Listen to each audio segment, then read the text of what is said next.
And we're live! Hello, everyone, and welcome to another thrilling episode of Those Aren't Biscuits. Last time you saw our intrepid heroes, they were neck-deep in the galactic conflict spanning from Yavin to Endor. No, wait, we played poker last week.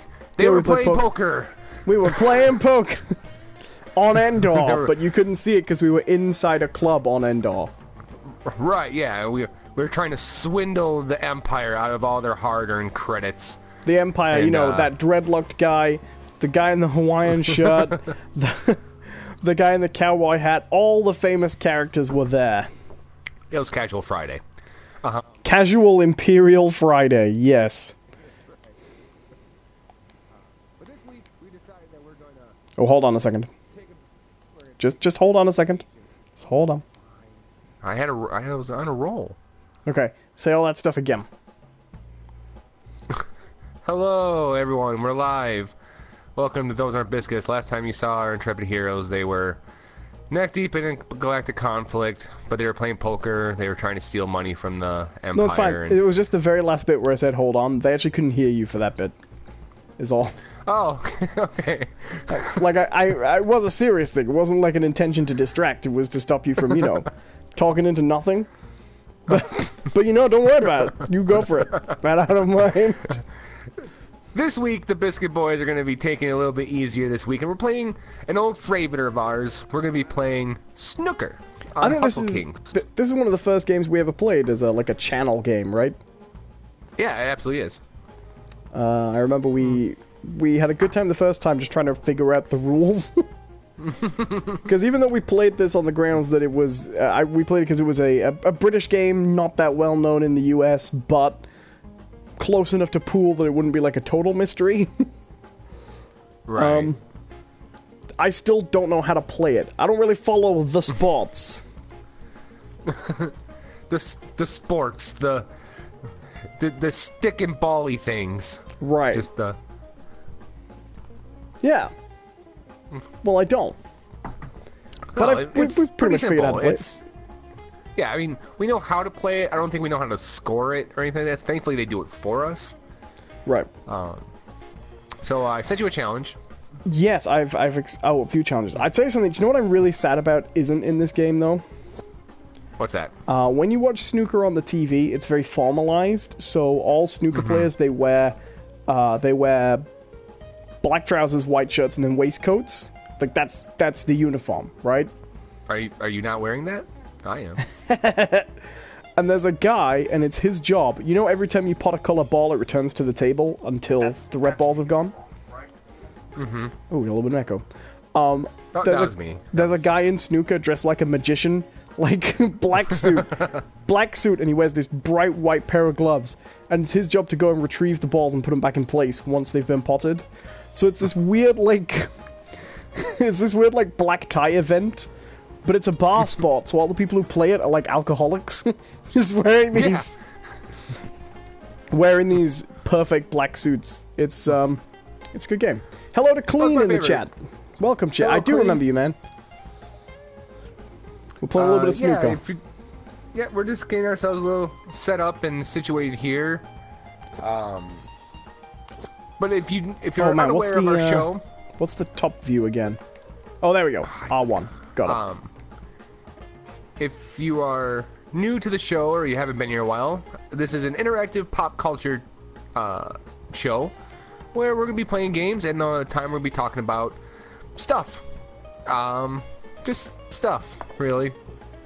And we'll be taking comments and questions in the chat, and anything you guys have to say to us, really, we will read it, and we'll most likely respond to it, assuming that it's legit and not some horrific racial sexist thing or just stupid. You think a lot of our audience, obviously. Zamu Davis says he fetches the extension stick too. Yes, the extension stick is also fetched by the man with the white gloves. It sounds like a really bad, like, Philip K. Dick novel. The extension stick was recovered by the man in the white gloves. Well, the extension stick's like a, do you have them for pool? I think you do use them in pool as well, don't you? It's Yeah, like a little stick I know it is. with a cross on. Yep, I know what it is. You need to reach. Yep, I am. I always would think they should just take the shots with that stick. It's like, yeah, 4 directions at once. Hello to Ashton Modry. How you man? To him, man. So, I have been doing my Christmas shopping this week. I pretty much got everything done. This is not as interesting a story as it sounds, because I have done it all online again this year, pretty much. Right. But I will say, next year I'm going to mandate that if my girlfriend... I'm going to make it even easier for myself and mandate that everything my girlfriend wants must come from the same online retailer. I'm going to keep it... I'm simplifying it. You're just gonna instigate some hard rules in your relationship there? Right. Lay down the law? Absolutely. We've been together 10 years now, right? So I figure that's okay. When we've been together 20 years, for Christmas she's getting a pre-approved catalog. Look at these fine items. You may have like a points allocation, you know? Like you can have it's like how Wheel of Fortune used to be. I don't know if you guys really don't have Wheel of Fortune over there, do you? We used to. It has been on for a long time. Alright, but you know the setup, you know, you spin the wheel and... Yep. Okay. Well, there used to be a second part of that show, and they did away with it. But basically all the money that you earned solving a puzzle, you then went shopping with it, where it had this, like, rotating carousel of items. Yeah, we used to have that. Some of it was, like... Yeah. And they would have to pick out items, and it was, like, a lot of it was, like, this chachi shit, you know? We used to have a game called the Generation Game, which was a game show where parents and kids would go on together. Parents and adult children, usually. And that was all the carousel round.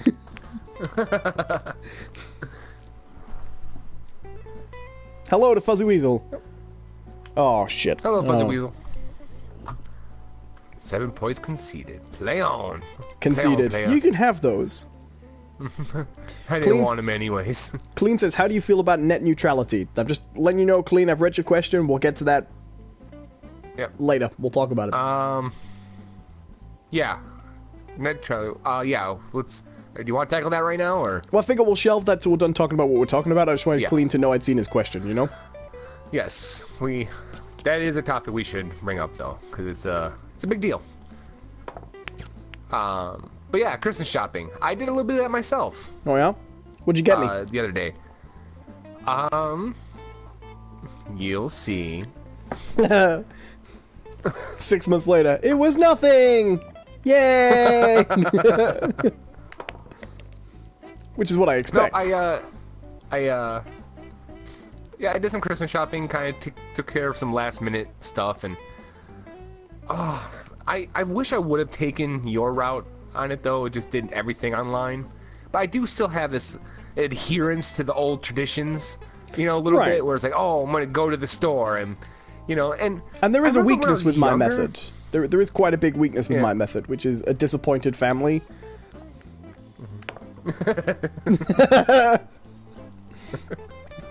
Fair enough. Oh, no, don't worry. I have that too.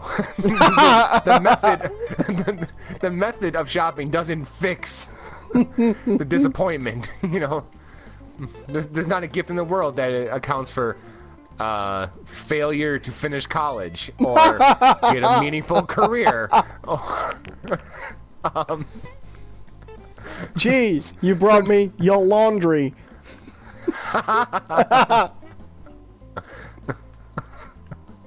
Oh, look, another half-baked plan that's gonna make you rich. Huh. Oh. God bless us, everyone. Oh, you want me to be the guarantor for a house?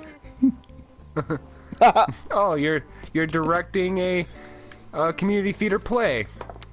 Worth your time. Yeah, sure owning that, sure using that half a diploma.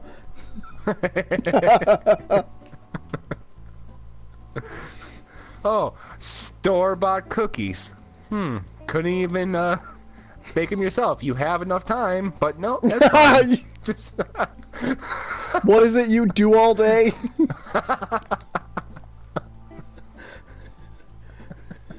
No, it was, oh, I see you've handmade me 5 Christmas cards this year.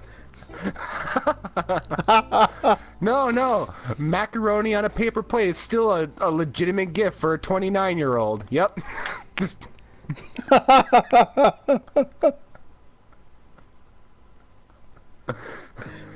Yeah, I mean, It's God, certainly I better wish- than last year's my card I sent you 2 years ago with the names crossed out.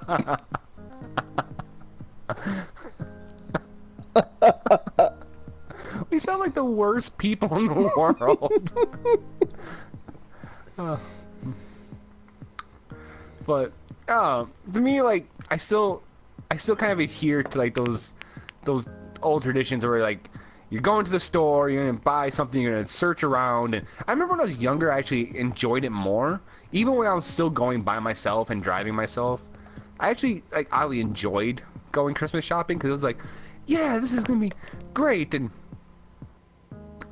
now it's kind of a nightmare for me now. I don't know why, if I'm just getting older or what, but every time I want to go buy something, I'm like, they're gonna hate this.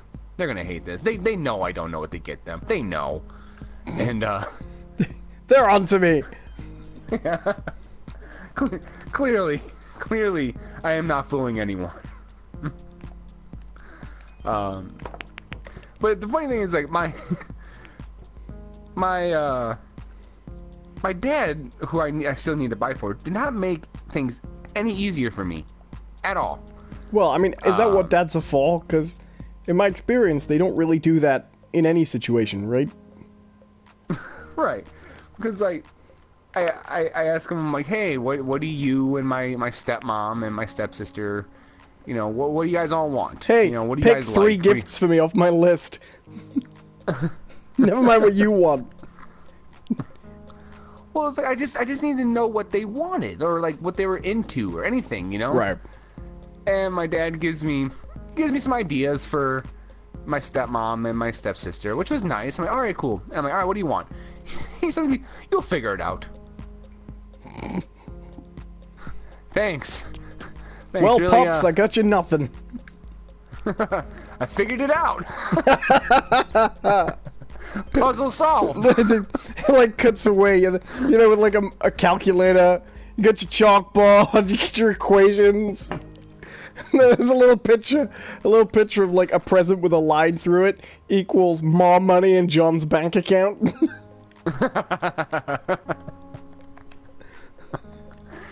Isn't what you really want is for your son to be financially stable? You wanted your children to be happy, and I'd be a lot happier if I had $30. Thank you. There we go. You're the best, Dad. But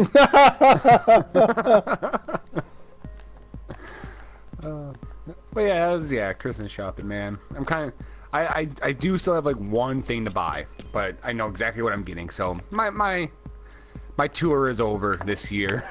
My tour. Yeah, well, this year I'm dodging the draft. I'm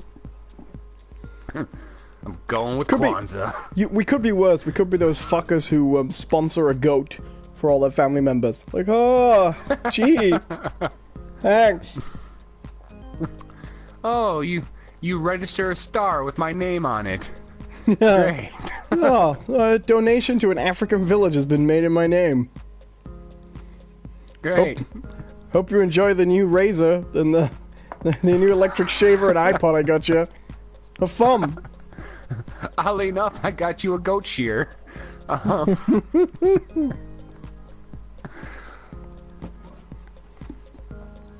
You know, to be honest, I would be actually I'd be kind of into that. We're getting, you know, for a Christmas gift, you know, like one of the charities, or like, oh, there's now a tree in the Amazon rainforest that's registered as yours, so they can't tear or cut it down legally. 3 weeks later, you've got like you're down there, pile of wood chips, prepared to build a tree house. You know, little campfire. Mine. My tree.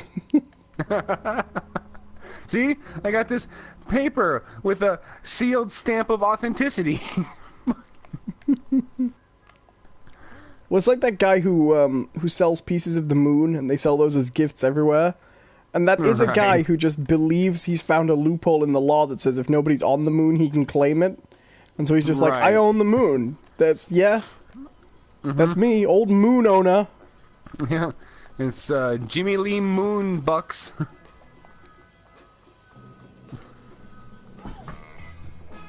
I mean, really, that's a pretty good racket, you know? Of all the scams and shit out there, like, that one's pretty... I don't got an issue with that one. Right, because no one's getting up there to test their claim. Right. I mean, no one has, like, dreams where it's like, oh, I bought a plot of land on the moon. I'm gonna go and homestead it, you know? It's... Although, be fair, there probably is one person who's like, oh, yeah. I'm getting there. Well, have you seen this guy who's building a rocket to prove that the Earth's flat? Oh, good. He believes the Earth's flat, and he's making a homemade rocket. So that he can get high enough to prove that it's a big conspiracy and the Earth is actually flat, right? That's his plan. Now, the interesting thing about this is there's quite a bit of science related to the shape of the Earth involved in, you know, rocketry. Right. So just the fact of him having to build a rocket is him disproving his own fucking theory. Well, either that, or he's going to build it with calculations for a flat Earth and just go straight up into space. He goes, but his plan is to get high enough that he can take a picture for himself, you know, an unimpeachable source to prove that the Earth is actually flat and not round at all. But what's interesting is this is his second rocket. He made a previous rocket and flew in it when he still believed the Earth was round, and and crashed and almost died. He's not a young man either, right? He's like 60. And his plan is to get up in this rocket and fly, but he's basically... I cannot make a shot. I don't care. His plan is apparently to do this to prove that the Earth is round, and prove that the Earth isn't round. And he's now raising money on Kickstarter from flat earthers. So part of me wonders, is this just a scam? Like, he needs to raise money for another rocket, and he's like, okay, who's gullible enough to give me money to build a rocket? I got it. Honestly, you know who I imagine is actually... I actually believe it more if actual people who, you know, real scientists who believe in, you know, the Earth being around as it is, are the ones who are going to fund it. Like, yeah, buddy, you go up there, all right? Let us know what you see. One less flat earther. It's a bit malicious, isn't it? Well, no, not like they want him to die or something. Hey, but like, man. Do you want to look at our garbage compressor and tell us if it's flat inside? It will be. Hey, big government wants you to believe there's spinning blades in there. Prove us wrong. The government says that lava is hot. Why don't you show them otherwise? Go snorkeling.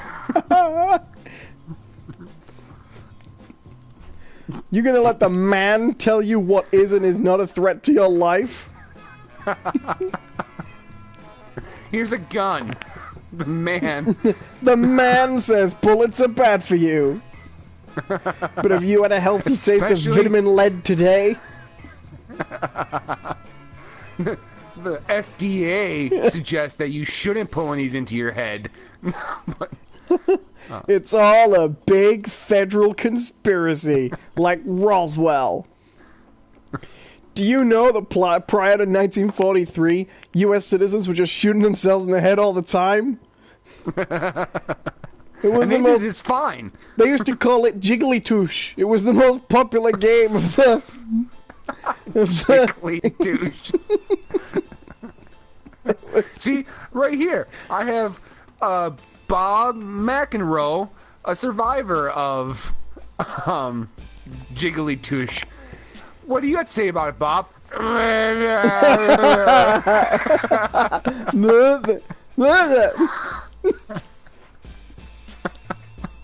It's terrible. He's fine. He loves it. He spoke like that before Jiggly-Touche. He actually spoke worse before Jigglytooth. See, Jigglytooth is America's greatest medical marvel. But the man wants you to vaccinate against it. Are you gonna let the feds take this cure for cancer away from you?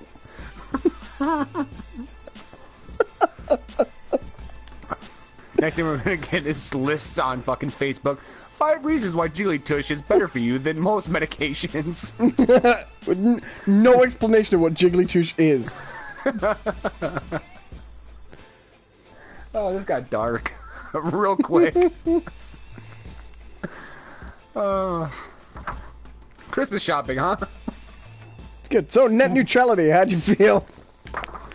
Well, actually, one more thing on the flat Earth thing. Did you see that Twitter exchange between a flat earther and Elon Musk? Yeah. Yeah. Why are there no flat Mars society? And they were like, because Mars has been observed to be round. Like, Funny how that happens. I just like the idea that guy legitimately thinks that it's easier to observe Mars as being round than it is to observe Earth as being flat or round. Like, why does he have no issue with images taken of a planet a million miles away, but the images of Earth that we've taken proving that it's round? No. So I'm curious if this guy thinks that there's just 8 other celestial bodies revolving around. All round except for us. Earth. It's just a spinning plate. And considering they spin around us and we rotate around the sun, are we just spinning round and round on our flat Earth? Are we orbiting the sun? Like, shouldn't all sorts of shit be flying into us, like, into the same face all the time, like bugs against a windshield? Right.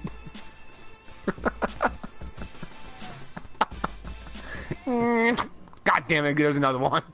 There was a guy, my favorite thing, a guy making a YouTube video that was saying he had the ultimate proof for why the Earth wasn't round. He was like, if you're in a helicopter and you want to fly around the world, you have to fly up and then move the helicopter forward. Why can't you just fly up and wait for the other countries to come to you?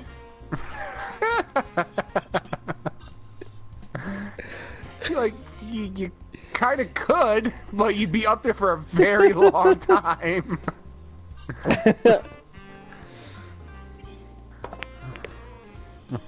Pretty great. Fucking idiot. It also doesn't really work like that, because you start off at this move. You aren't stationary when you begin. The helicopter takes off at the same speed as the Earth, moving forward. So funny. So you would have to rise up and decelerate somehow. Right. And it's like, do you ever that thing where you walk down a bus and you're like, I'm traveling at 45, I'm walking at 50 miles an hour. Woo! Right. Yeah! Well, it's it's the same thing where it's like, oh wow, just walking in general, you're like, oh, I'm moving faster than the Earth is spinning, or Right. But everybody knows this is not the case, because if you stand at the front of a bus and you jump, the bus doesn't go under your feet. Right, you don't slam into the back of it, You don't look like one of those Garfield fucking plushies. Everybody's climbing down the bus when they get off, like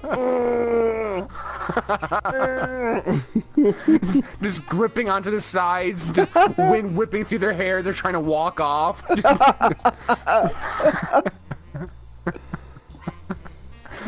Everyone steps off and just tumbles to the ground and rolls.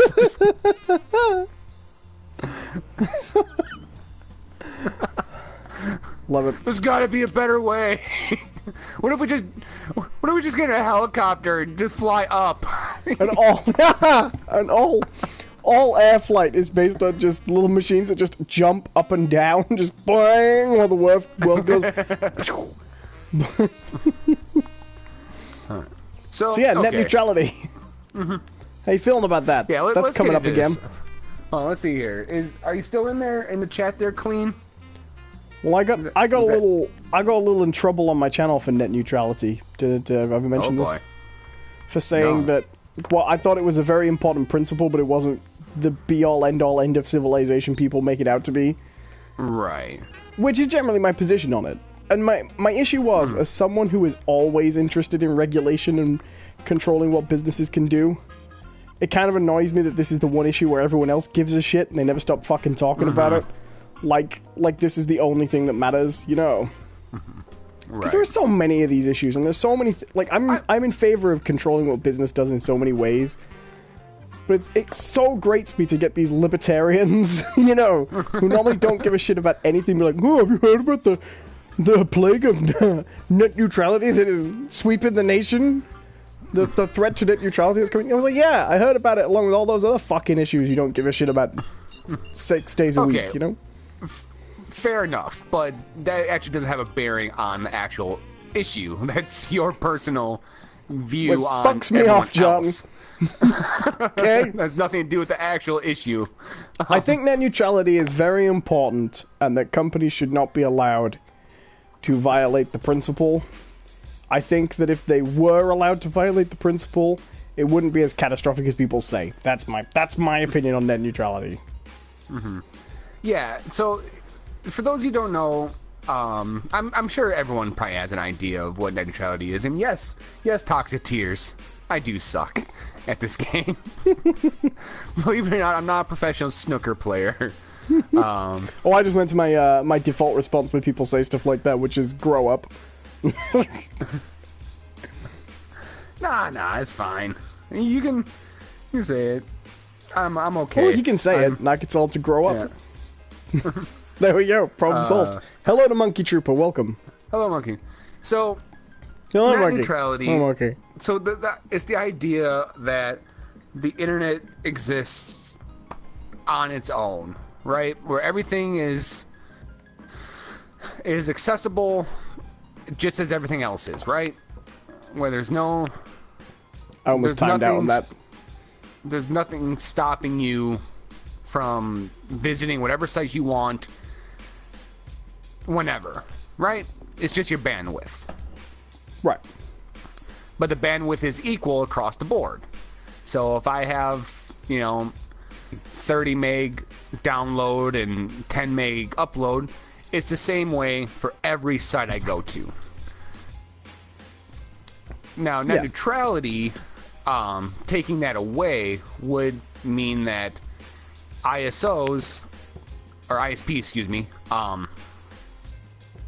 ISPs could essentially throttle your bandwidth to certain sites unless you pay a surcharge. There's a good infographic going around and showing how Portugal, how their internet is set up, and it's like the worst fucking cell phone plan you've ever seen in your life. Right? Where it's, and that's, or I guess a good comparison would be cable television, right? You can pay for basic cable television and you get access to X amount of channels. But if you want HBO, if you want Showtime, if you want Cinemax, if you want all 150 C-SPAN channels, God help you, and I you have to pay, and I do. You have to pay extra, and that is the reality that we would face here in America if they got rid of net neutrality. Our internet service providers, Comcast and Charter and Warner, Time Warner and stuff like that, could essentially make you pay more if you want to go to YouTube, if you want to go to Wikipedia, if you want to go to Google. All of them, they could make you pay more to go to those certain sites.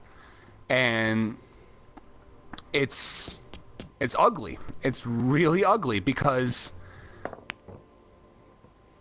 the internet is more than just a entertainment thing. It's a means of communication. It's a means of information. It's it's a really important tool in our society these days, and the net neutrality that we have right now lets it exist as a entity that we can access. Damn it. Without financial burden, for the most part. I agree. So this, and all this does, there's nothing about getting rid of net neutrality that is beneficial to a consumer. No. At all. I would agree completely. You can't even fake it. You can't even paint it as, oh, well, this will get you better internet. No, there's no way that you can make that a plausible argument. You can't spin it. It's 100% non-beneficial to the consumer, and it's 100% beneficial to the service providers. Damn, we're getting a little bit short on the red balls here. Monkey Trooper says there needs to be a balance between safety and security, and neutrality and freedom. Well, this is not a safety and security issue. I failed to understand how eliminating net neutrality would ensure better security, because internet service providers haven't been providing internet security at all right now. That's all provided through third-party companies, Norton's and AVG and Webroot and Kapinski, and if you're talking about like virus Do you mean protection Kaspersky? or whatever. No, because there is something called Kapinski.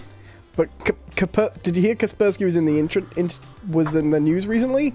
This is really interesting. Total side note, but you said Kaspersky.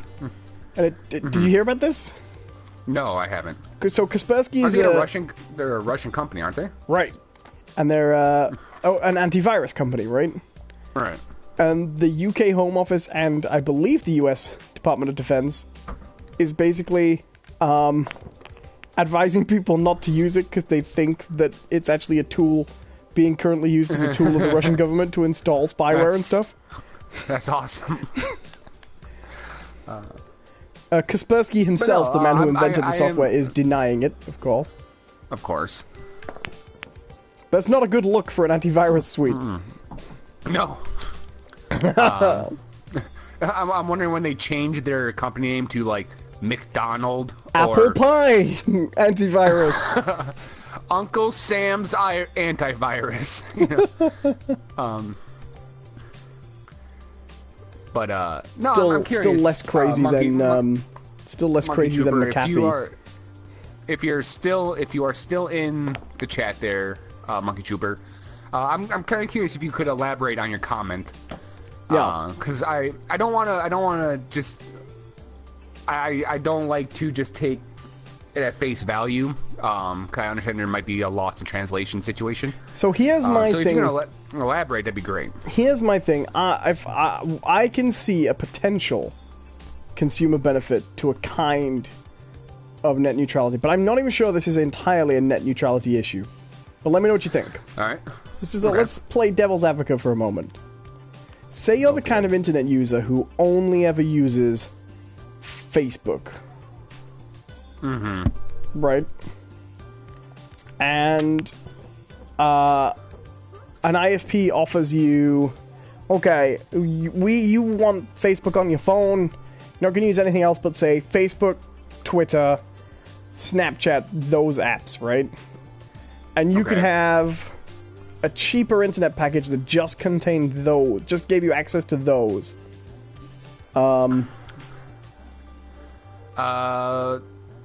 you consider that a net neutrality issue? No, not really, because there's not really like an option that way, but those websites you're talking about are relatively low bandwidth websites anyways, so you could just pay for the low bandwidth anyways, because you're not going to be trying to upload videos to YouTube. You're not trying to do things like that. So those options are already there for people who... Okay, so here's So here's something that's just launched in the UK. If you have a phone with Vodafone, which is a mobile phone... Is Vodafone in the US? I don't know. You know Vodafone? Okay. Vodafone was the first big cellular network here. They still have some of the best coverage, right? They've just launched a system called Video Pass, which is if you buy their Video Pass, right? And I don't think this is a net neutrality issue, but this is a good lead into the kind of thing I'm talking about. You can watch... There are certain apps that they've put on like a whitelist, like Netflix. We don't have Hulu here, but Hulu would be on it. You know what I mean? Those type of apps. Okay. And so if you pay for Vodafone Video Pass, you can watch those apps without using any data on your phone. The idea being that a data plan is totally inappropriate for Netflix when you're out and about. You know, it's just not... It just uses so much data, it's not... It would burn through anybody's data. You know, nobody watches Netflix on their 4G data, you know what I mean? Right. So what they're offering is, if you pay for the Video Pass thing, you can watch these apps as an exclusion from your data. They won't count towards your data at all. Right? Okay. So I'm saying,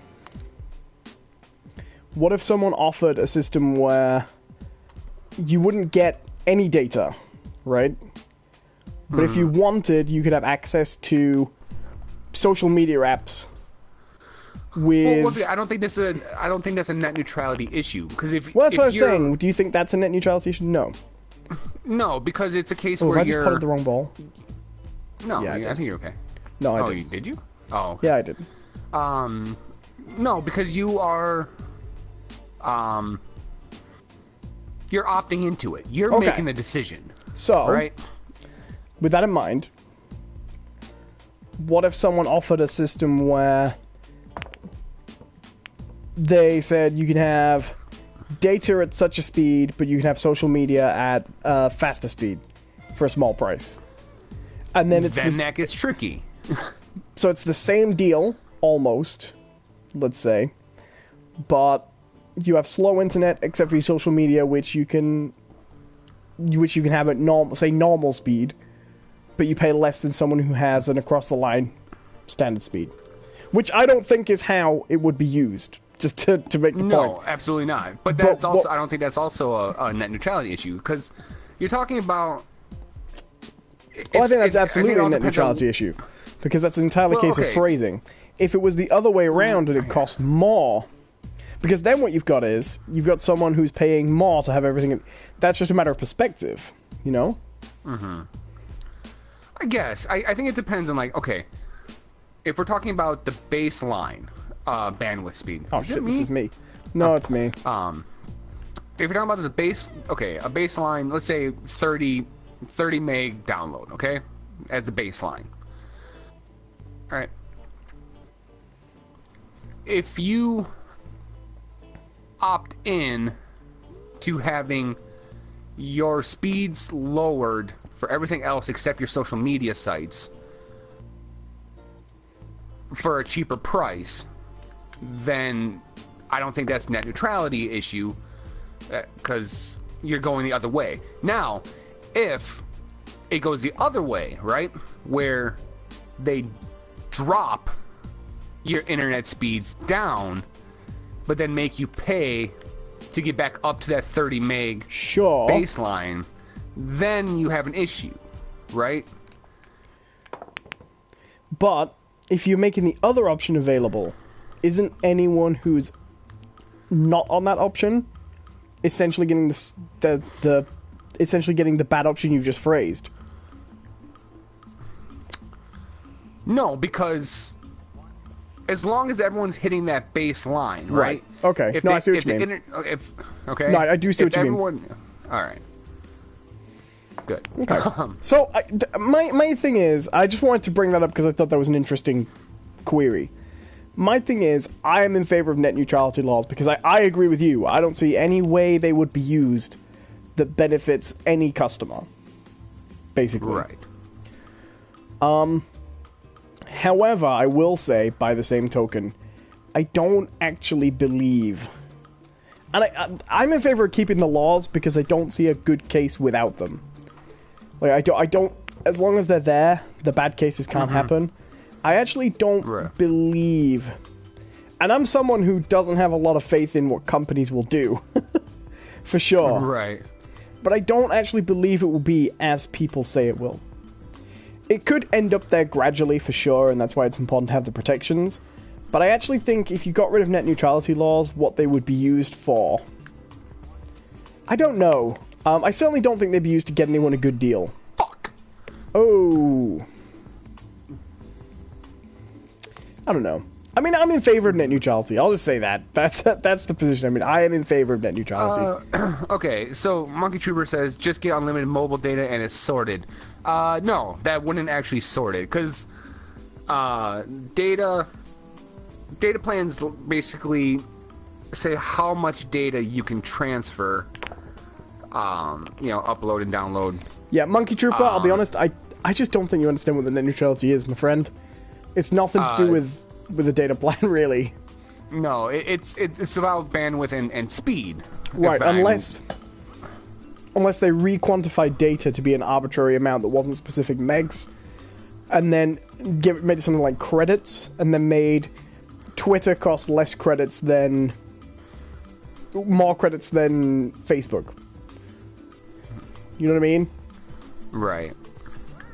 But no, it's nothing to do with data plans. Net neutrality is about companies favoring sites that are accessed neutrally.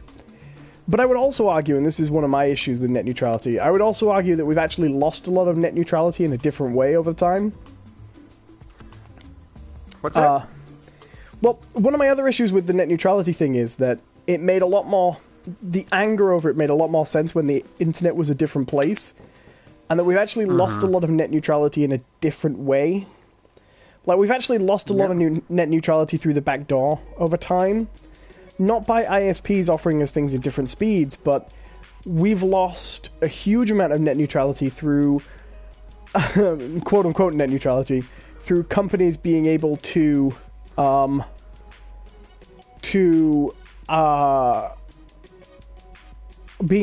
basically use game Google to enhance their site's credibility. So, like, if you Google Vauxhall, I don't know, I'm pronouncing it a really funny way now. Oh, no, Ford. Let's go with Ford. Nice car company. If you Google Ford, right, the first website is Ford's official website, right? As it should be, right? You Google Ford, you'll find Ford, right? Right. But what you'll also find now is that the whole first set of pages will be Ford's official website in different forms, you know? And then down, and then down, and then down, and then down, and then down. And then some guy who's got, I don't know, a website about Ford cars that might have the information you're looking for, but doesn't have the same credibility index, because it's not been managed like that. You might never see it. Now, that in itself is not a net neutrality. No. But what I mean is, we've lost a lot of the diversity of the internet, right?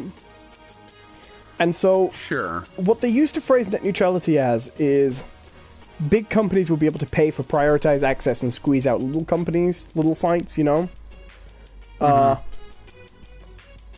Those little sites don't exist anymore, really, in any meaningful way. And so the debate is a very different debate, because the internet has been so commodified and so homogenized and so divided up between just big companies now, that as soon as some sort of net neutrality protocol was removed, because eventually it's going to go. You know what I mean? Net neutrality is not going to last forever. It's not going to get... And it'll go, and then it'll come back, right? It's just one of those things that I think will happen. As soon as it goes, I mean, all the big sites that most people give a crap about now are controlled by these huge tech companies. So all they'll do is they'll sort out an alternative. There'll be an app, or an exception, or an exemption, you know what I mean? Somewhere along the line. I just don't think it's the disaster it used to be, because we've lost so much internet diversity anyway, that what it ostensibly protects doesn't exist anymore. And that's my issue with the net neutrality issue. I think it comes from a very different time. Really. I can't necessarily agree with that completely. I get what you're saying. I do know what you mean, where, you know... And good Googling, Monkey Trooper. Oh no, it's fine. If he knew what that was about, he knew. Well, why did you think an unlimited data plan would sort it then? Monkey Trooper, answer for your crimes! Quit being mean, Owen. Quit being mean. I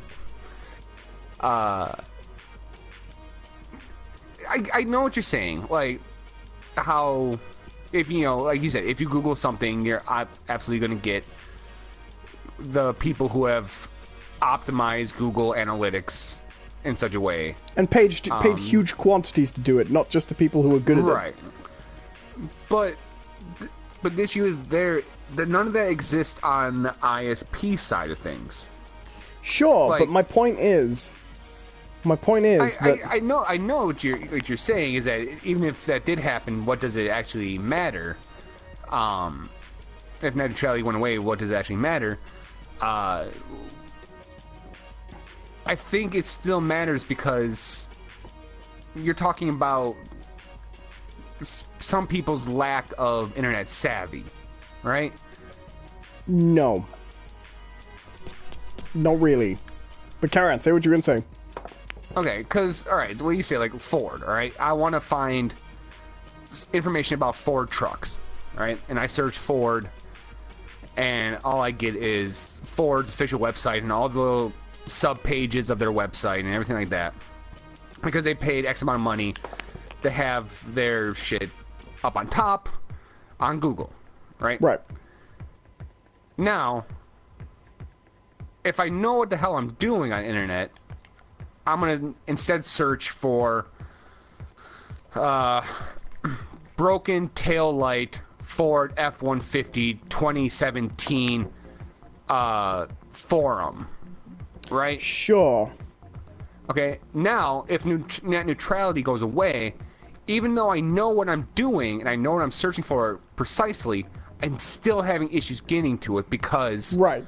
And I think that's a very good response. I think that's a good response. My point is, even if you search for that now, are you going to find the website of a really good Ford mechanic who knows what they're talking about, who's independent? Or are you going to find a sub-forum on Ford's consumer forums? But then you just have to keep, you know... What?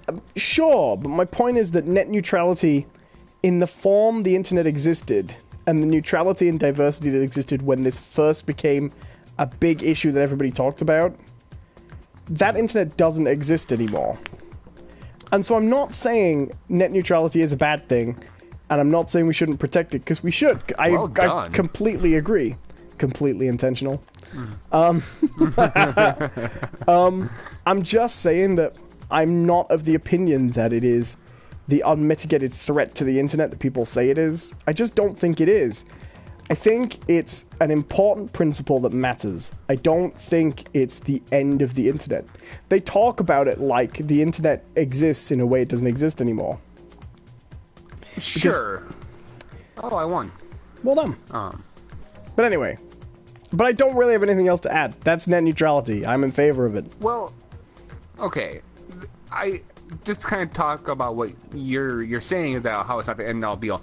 No, it's not right now, all right? And even referring to the internet as it is now, okay? And not, you know, where it used to be, where it was geo sites everywhere, which, I'm sorry, I don't have the same love for that as everyone else seems to have, this nostalgic love for the internet. The internet used to suck to try to get around on, all right? You know, you would end up on this one website where it's a tiled starfield background and nothing but blue hyperlinks all over the fucking place, and you're supposed to try to find your information that way. It never worked. You got a bunch of bullshit. The way the internet works now, yeah, like, do big companies control your access, or not your access, but what you see? Yeah, they do. And is that great? No, but I think it's easier to navigate the internet as it is now. Sure. But what I'm saying, what I want to say though is, I don't generally enjoy the like what if scenarios or the idea of like slippery slopes and stuff like that, because I think they muddle the conversation. But in this situation, I think they're actually very valid because, as we've seen time and time again with companies, especially media companies or service providers, is that once they get that loophole or once they get that toehold in where they can start doing whatever they want and charging what they want, they will keep going and going and going and going until, you know, either they risk losing consumer base at a large level, or, you know, something else stops them. And I don't want to see that happen. But I've with made internet, the same argument about advertising. I've made the same argument about lots of things. And you've always been on the side of the big media company when we discuss these things. Because advertising... Oh, no, that was just one example. Service. There are lots of things we talked about this with. Lots of things we've had this... None of them are services, though. Okay, paying for online on consoles. Okay. Wouldn't you say that's wouldn't you say that's a comparable service? A comparable example? That's a service. Because... Yeah, in the same way that hiring a prostitute is. It's... No, not John. Would you talk about when you're paying for online thing? We're talking about generally a purely entertainment thing. No one is transferring... Most reasonable people are not transferring information. They're not communicating, you know, business shit. So what? Through... Oh, shit. What I'm saying is that internet has become a vital tool in our society. I agree. Which means, yeah, PlayStation Network has not. But that's not the point. My point is that...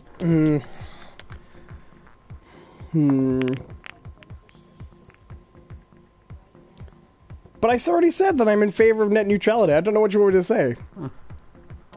Nothing. Well, what are you arguing with me for then? What's the case I'm of not that? arguing. My argument, there was no argument. My point was that while you suggest that it's not the be-all, end-all of the world, and I do agree. Let's be clear. I do agree that, you know, if we lose net neutrality, it's not going to be, you know, catastrophic or apocalyptic to our internet lives. My point is that it's also important enough that you can't default to that belief. I don't default to that belief. I just think it's true. Fair enough. I just think it's overstated. I think that, for example, I think the Portugal graph is overstated. I don't think that's how net neutrality will be used. I think net neutrality will be used to further things that are already on shaky ground, like traffic shaping. So I think what they really want net neutrality for... Oh, hold on. Do you know it won't actually let you aim at a red ball? Now, it won't let you take the shot on a red ball if it's not a red ball. Well, you can still take a shot. No, it actually won't let me do it. Oh, weird. Oh, now it is. Oh, cancel strike. Whoo! Whoo! Okay, we got a few comments in here in the chat. Ninth Dimension Gaming says, hi. Okay, I'm going to bed. All right, have a good night, Ninth Dimension Gaming. And then Emile DeForge, I'm hoping I pronounced your name correctly. Big companies should help and facilitate your access rather than controlling what you get to see. That doesn't mean it should be like the old days, but it means it should be free. Look, I don't have an issue with paying for my internet. The same way I don't have a problem paying for my electricity or paying for, you know, utilities. Yeah, I take the same view as water, which is you should pay for it, but if you can't pay, they don't get to cut you off. Right. Because at the end of the day, you're still talking about, even with the internet, you're talking Well, about Emil a says with regards to resource that access, not cost. Okay. Okay, no, I agree with that. I guess I don't understand how anyone can take the other. I mean, we're restating what we've already said at this point. But I just don't understand how anyone can take the position of, no, this is going to be beneficial for everyone if companies have the ability to limit your access or throttle it or whatever. There's just no hypothetical out there that supports not allowing a complete unhindered access to the internet. Assuming you pay your entry fee. That's the thing.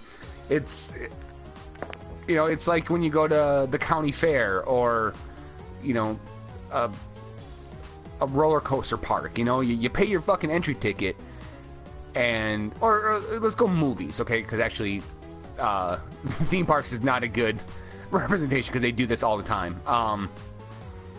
If you go to a movie, right, you pay your ticket to watch the movie, and you get to watch the whole movie. Now, what if you you paid your ticket, and you sat down in the theater, and then go, okay, well, your ticket actually only covers the trailers at the beginning and the first 45 minutes. If you want the complete package, but what about a cinema that has comfy seats for extra? You're still paying your entry fee to get the whole experience, though. Well, so is a person who gets a slower speed for Twitter. So is the person who gets some sites slower than others. They still get to the tweets. Okay. Sure. All right. Bad analogy. I can admit to that.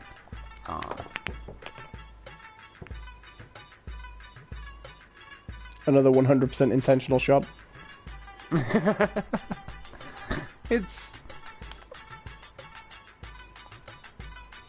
Look, I don't think anyone can really say right now what would happen for sure if we lost net neutrality. But those are things that we shouldn't have to think about anyways. It's the internet is the internet. But there are so many things like that. There are so many things which we shouldn't have to think about, but companies get away with doing it. I guess my thing about net neutrality is I love the internet. I really do. I love it, and I love the joy and the things it's brought into my life, and the time I've spent in it, and the friends I've made, and things like that. What I don't understand, and what bothers me about it is, why is this the only issue people give a shit about in this area? Because there are so many things like that nobody gives a crap about regulation, and nobody cares about these hyperbolic endgame scenarios where it changes the way we do everything, and most of the time, you know what happens? Nobody cares, and they let the company do it. Right. I mean... So why is this the one issue people care? This is the thing that it actually impacts everyone. But there are lots of things that impact everybody, and nobody cares. But once again, that has nothing to do with net neutrality. That's your issue with human nature. No. I'm not saying it does. I'm saying... No, here's my issue with net neutrality. And I absolutely think... I still maintain it's a good thing, but this is not my issue.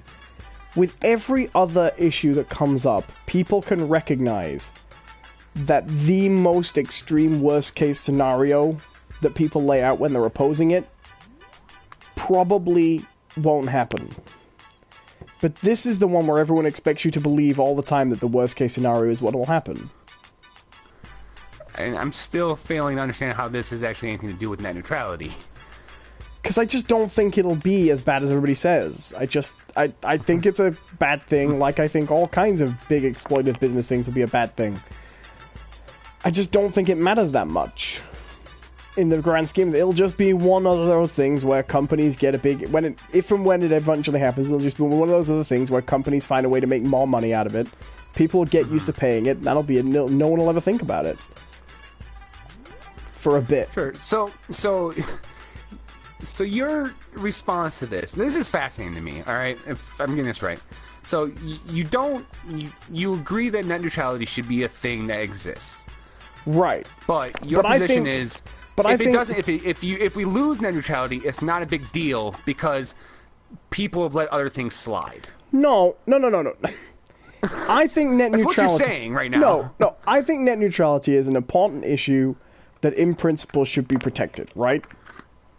Okay. But I think that there are lots of things that are important issues that in principle should be protected that aren't, don't, and the vast majority of people think don't really matter that much.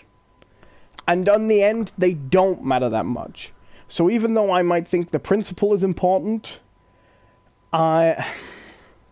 we as a society got along without the principle being defended, right?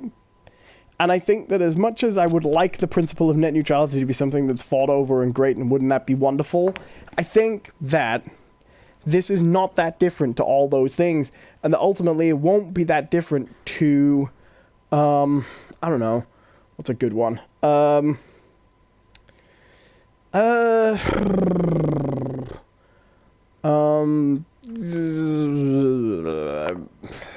trying to think of a really good example, a really good analogy.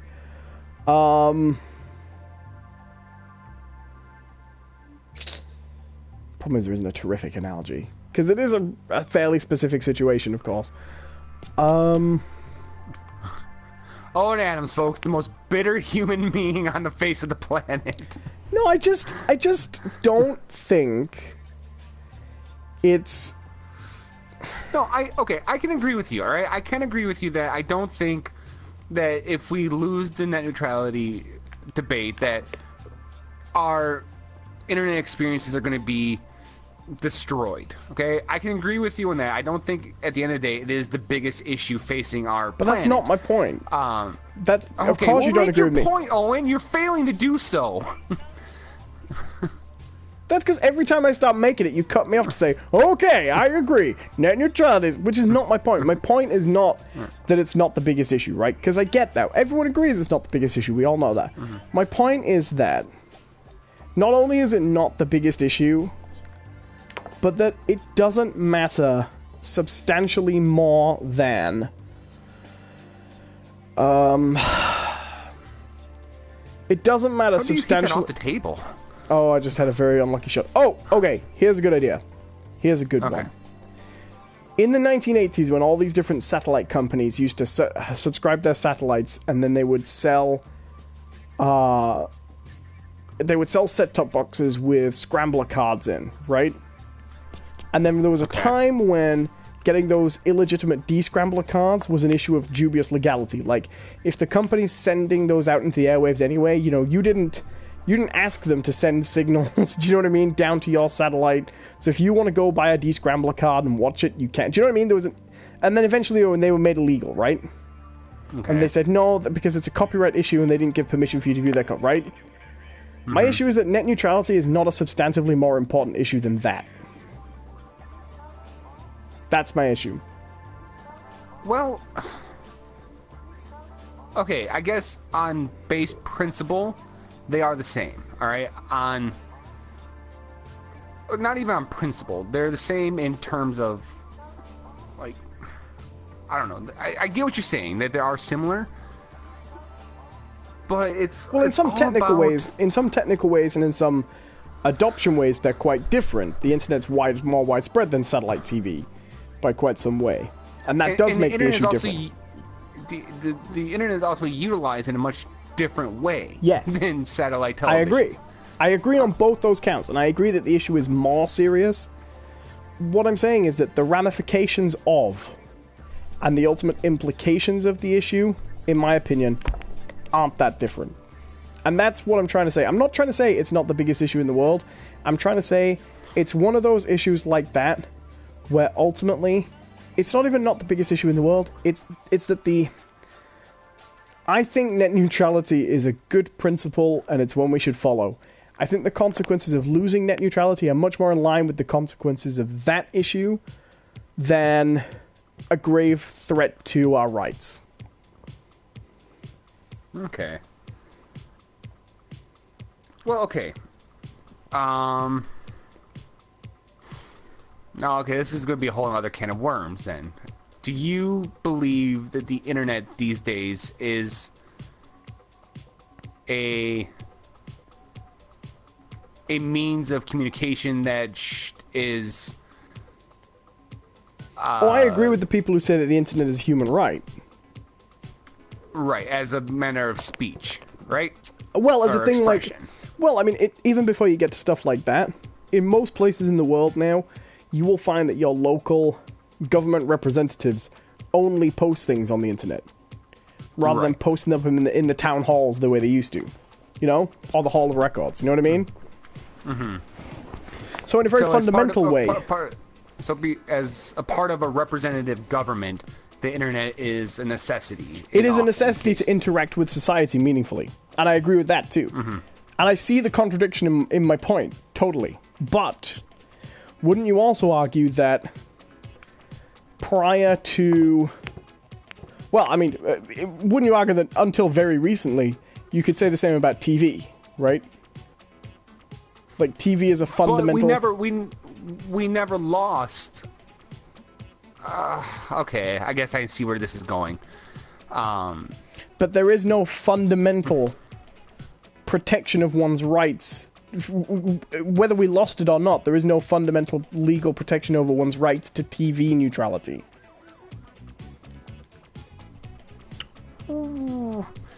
Actually, there kind of still is.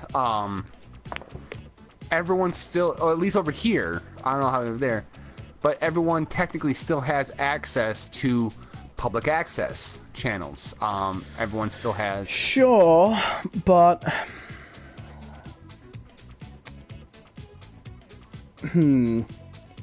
But what I mean is... even when they made the change over here, like the digital, you could still apply to get a free digital converter box from the internet or from the, right, from the government. And I totally agree, but there's no...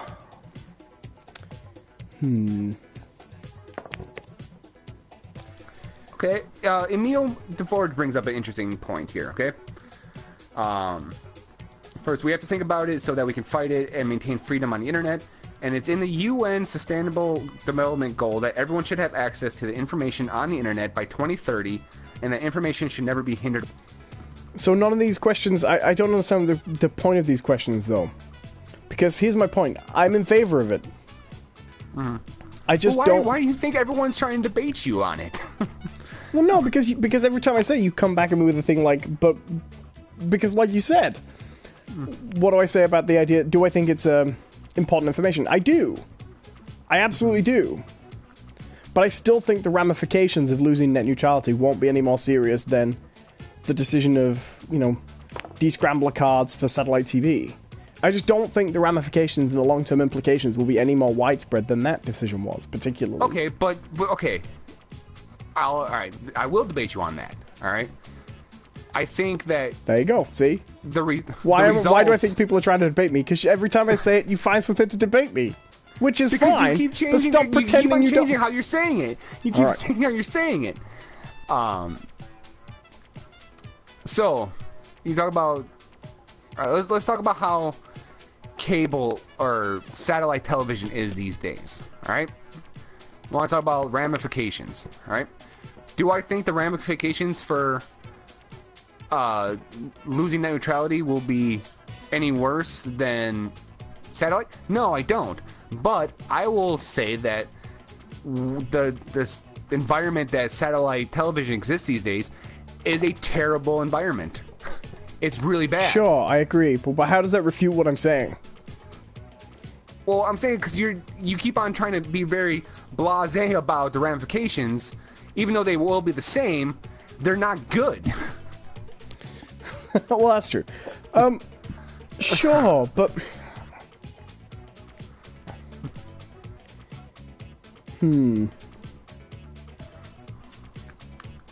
I just don't think it will... I just don't think it's as important an issue as it's made out to be. I can't help it. I used to be very, like, oh, the net neutrality fight, it must be protected. In actuality, I just think if we lose the rights to net neutrality, what will happen is you'll get a lot of plans that say you'll get these sites faster on this, and people will pay it. And that'll be it. Okay. All right. Do you know what I mean? That's what it'll be. And it'll be wrong. It'll be wrong that it is allowed. Sure. But there's tons of stuff that's wrong that's allowed. Yeah. And nobody gives a shit. But no one's saying those are good either. Some people don't well, give a shit. I'm not saying they're good. I've never said it was good. I'm saying it doesn't really change. You sound like my old... When you say it like that, you sound like a parent. Like, well, if everyone jumped off a bridge, would you? Like, that's not... Like, bringing that aspect up has no bearing on anything. Like, I don't know how to, like, respond to that. It's like, well, you guys didn't give a shit about this, so why give a shit about that? Well, because it matters to those people, right? Like, what you're asking but is everyone gives a shit about everything that you do, and they don't. No. My issue is I don't expect people to not care about it or care about it. My point when I said these things happen and people don't... fucked up. Well done. Oh, I fucked up. Well, that went even worse. When I say that, I don't mean... I don't mean... Wait, hold these on, things... before you go, Emil, I see this. I wanted to ask you real quick, because I thought it was really interesting. I hope you didn't leave yet. Emil says, I literally had a 2-day committee debate on this last week. If you don't mind me asking Emil, what do you do? I was really interested about that. Are you part of, like, some sort of government, or what? I don't mean to pry. I saw that. I was really interested. I was wanting to get to that eventually. So if you hear that, let me know. Sorry. Please go on, Owen. When I say... I think you misunderstand me when I say these things happened before and nobody really cared about it.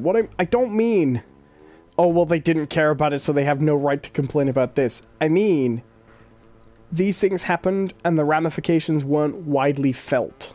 Do you know what I mean? Okay. I mean that... I don't mean they didn't care about the issue, therefore they shouldn't care about this one. I mean...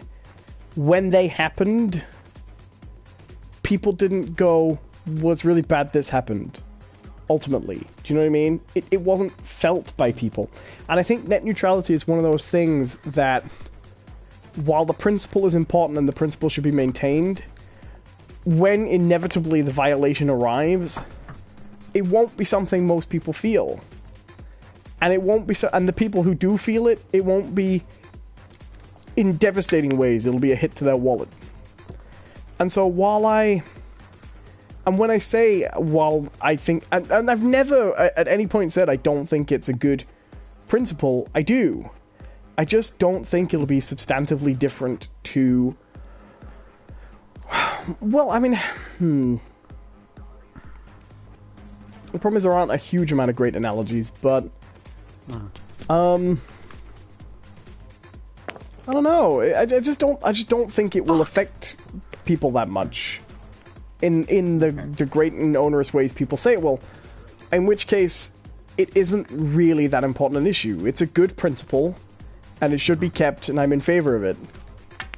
And I'm all in favor of that issue being preserved for a long time. Because of the potential and the principle. But should that principle be violated, I don't think our loss will be large. Therefore, I don't think the issue is as important as people say. That's all. I got no other way to rephrase it. But that's my entire position. No, on all it. right, no, that's fair. Okay, I get what you're saying now. I might not agree wholly, but I do get what you're saying, and it's a reasonable point. Yeah, I mean, I got really nothing much else to say about that. It does legitimately annoy me that this is the only argument for regulation people give a shit about, though. Like, I realize that is a separate issue, but it totally fucks me off. Like, it really annoys me. I believe it. Emil says, I'm in sixth form, but I do a lot of committees and models, model UN, etc. Maybe, you know what sixth form is? Owen, but I don't. That's what my next question was going to be. What is sixth form? In the UK, there is a period between... Okay, so in the UK, you do high school, then you do college, and then you do university. And your university is where you do 3 years and you get your degree. And your high school used to finish at 16, but now it finishes at 18. And those 2 years in the middle used to be optional. And that's when we say we went to college. But most high schools will let you do those 2 years at high school. Does that make sense? Okay. So if you want to have a smoother transition and just do it as late high school classes rather than apply for a new college, you can do them in the high school. They call that sixth form because it's your 6th year. Right. Here we call them AP classes, advanced placement classes. Yeah. Okay. I get what you're saying. That's really cool, Emil. Though I hope you keep up with that stuff because that stuff is really cool and it's important that more people participate in stuff like that. I think, in my personal opinion, I never really did, but my school didn't have a model UN. We had a debate team that didn't really do anything because no other schools in the area had debate teams, so they would just get together. There's once every 2 weeks and just debate with each other. So I really want you to finish watching The Simpsons so we can get to some of the finest Simpsons quotes of all time.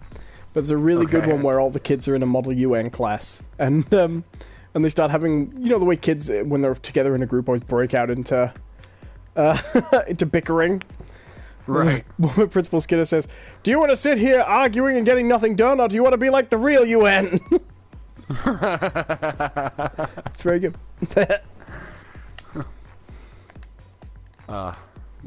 But yeah, if you're going to take off, Emil, thank you for stopping by. Please like and subscribe.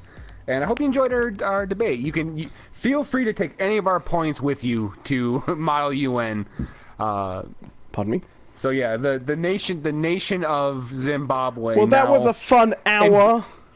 Endorsed by by Those Aren't Biscuits. A fun hour arguing over net neutrality. Fucking hell. I knew I didn't want to get on. That's why I tried to keep it simple and just say I'm in favor, but I don't think it's that important. But no, come on. We haven't had a good debate in a while. Johnny had to have a row.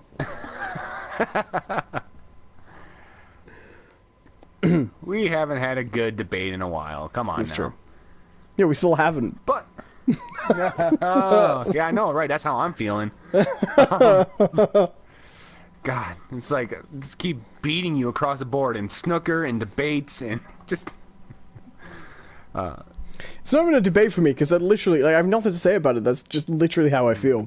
It's not something I even want to devote time to thinking about because there are plenty of other people who won't shut the fuck up about it.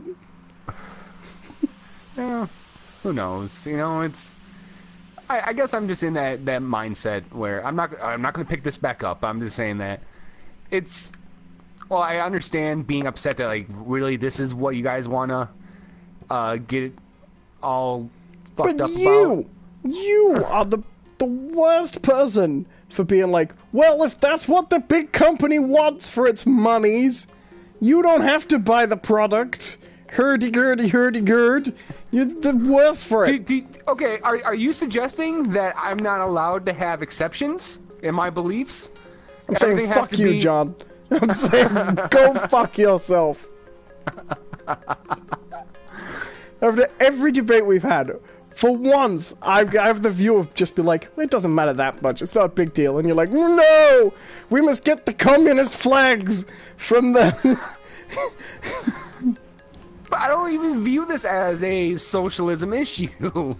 No, I know you don't. I know. Nobody does. That's why it's an acceptable way to talk about business regulation from people who normally don't give a shit. That's why it annoys me. Nobody views it as a socialism issue, even though it fucking is, right? And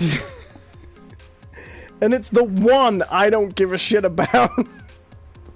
But I'm expected to give a shit about it for people who normally don't give a shit. No!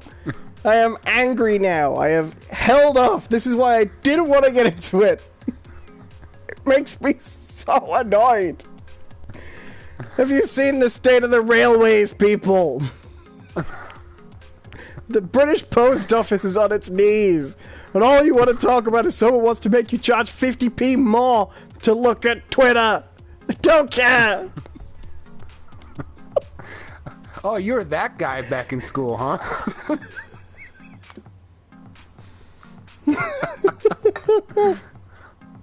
I was trying to contain it, John. So much.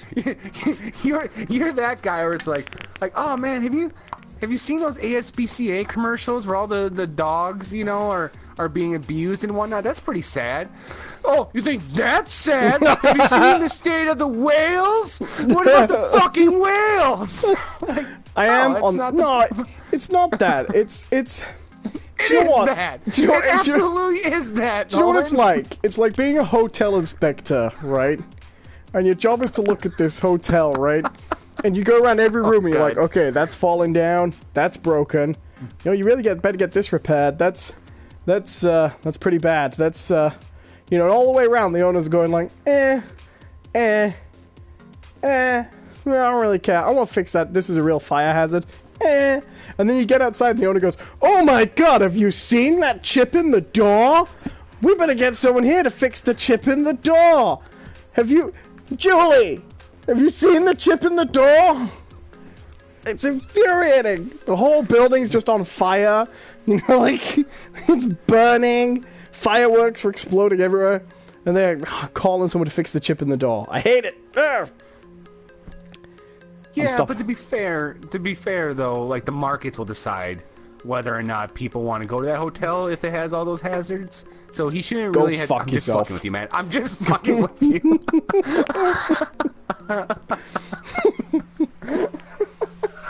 I saw the best tweet the other day. Speaking of markets, this is a real tangential. This is a real leap. But I saw a tweet the other day that says, "I only just found out the little pig that went to market wasn't going shopping." Which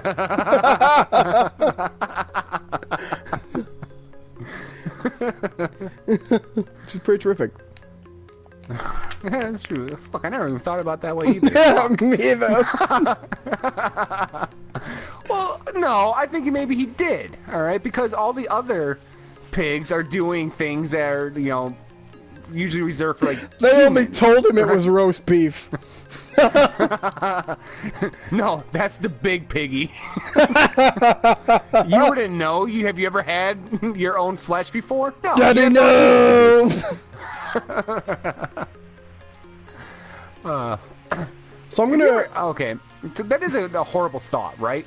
Someone literally could feed you human, and because you've never had the taste of, you know, human flesh, they could tell you whatever it is. It tastes like pork, you know. They used to call it long pig. Okay. I can confirm. Fair enough. So someone gives you a pork chop, right? And tells you it's a pork chop, but it's really, you know, Jimmy from down the street. It's got a naval forces tattoo. Like...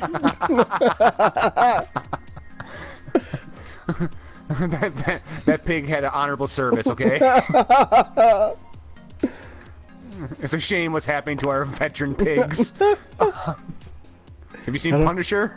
Talks all about it. You were there, man. You don't know.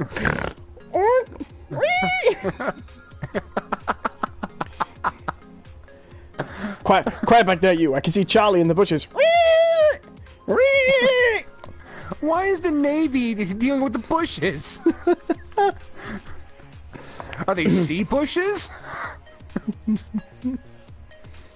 It was a Navy SEAL. There we go.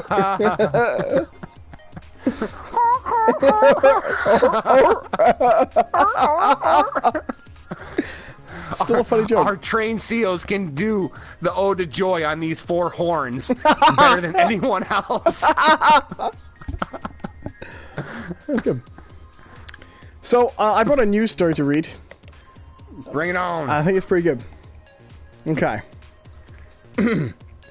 County man prepares to battle lizard people. Okay. So this is a U.S. story. Oh, no. Parkland, Washington. A 55-year-old Eatonville man armed himself with an AK-47 and a pistol over the weekend to battle the lizard people, the Pierce County Sheriff's Office said. The man told law enforcement that President Trump had called to warn him. You know, that's not so wholly Yeah, unbelievable. I don't find... The sad thing is, that's the bit I find the most believable. I have actually checked if this is fake news. I believe it is not. The man ended up being sent to a hospital for treatment and a mental health evaluation. Just after 8 p.m. Saturday, a witness called 911 to report a white Jeep Cherokee was stopped on 108th Street South and Pacific Avenue South in Parkland. A state trooper later reported that a man got out of the Cherokee was waving around an AK-47 and a pistol. A number of troopers and deputies converged. The man put the guns back in the car. He was ordered to the ground where he began to scream about sending in the news and the lizard people, the sheriff's department said. He resisted when officers tried to handcuff him. A trooper and a sheriff's department deputy both used a taser on him, the sheriff's department said. The sheriff's department says the man told the deputy that he had snorted methamphetamine to lose weight and that he was taking prescribed morphine.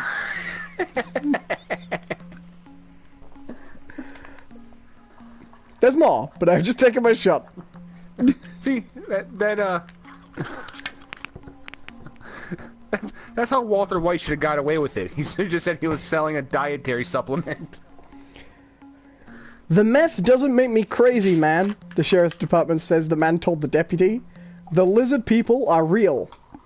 He said President Trump had called his house in Eatonville, warned about the lizard people, and said the Alpha Dragon had taken his family hostage.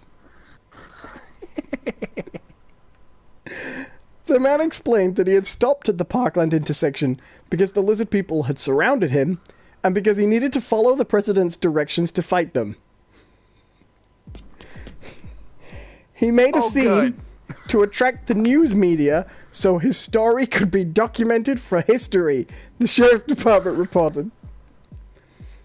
Medics were called and determined the man was heavily under the influence of a stimulant, the sheriff's department said. Yeah, meth. Go figure. A deputy found a loaded AK-47 and a loaded .357 caliber pistol in the man's vehicle. There were 5 loaded magazines for the AK-47, counting the extra magazines, and the one in the rifle. There were 172 rounds, the sheriff's department says. Now, it's worth mentioning, this is very close to not being a funny story. Like, right.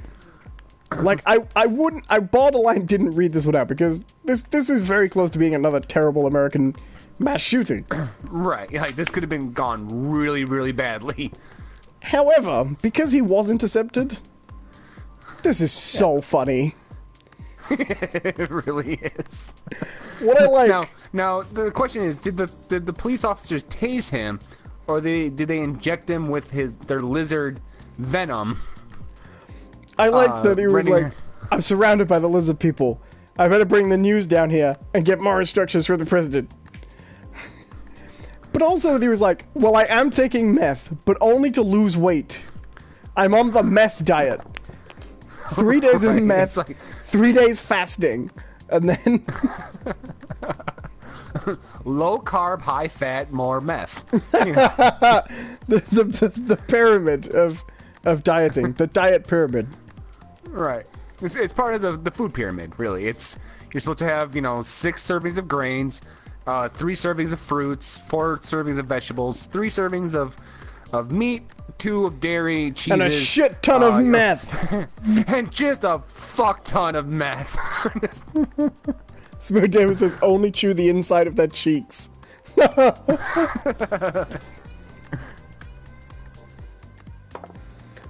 the hell happened there? But I have to say, I don't have any trouble believing that President Trump's involvement in this. Like, that's the... Oh, right. That to me seems to be totally credible. Now, Steve, I need you to do a job for me. The most terrific president in the world. The impact you'll have on the country is bigly. Bigly. We're gonna build a lizard wall to keep out the lizard people. But Mr. President, haven't the lizard people already infiltrated almost all aspects of our government and daily life? Right, we'll need many walls. Many great walls. Alright, we're just gonna wall off everyone we think is a lizard. I know a man. He's a good man. He's a chemist.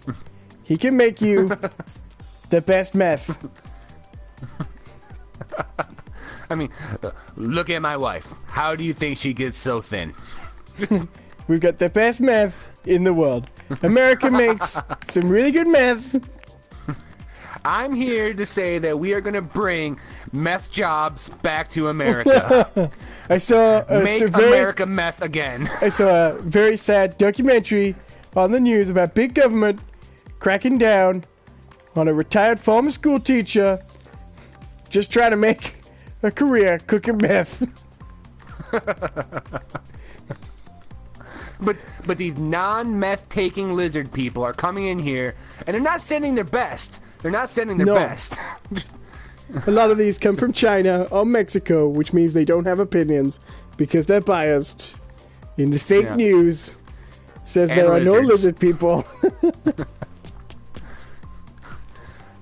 all people of Asian and Latino persuasion are lizards. I've talked to some people, the best people on lizards, a lot of the best lizard experts, and they agree with me. The most fearsome of all is the kimono dragon, which lives in Chinatown. Who runs CNN? That's right, everyone. I'm here to tell you, not fake news. I'm breaking the story now. The Kimono CNN. Dragon runs CNN. CNN, aka Lizard News.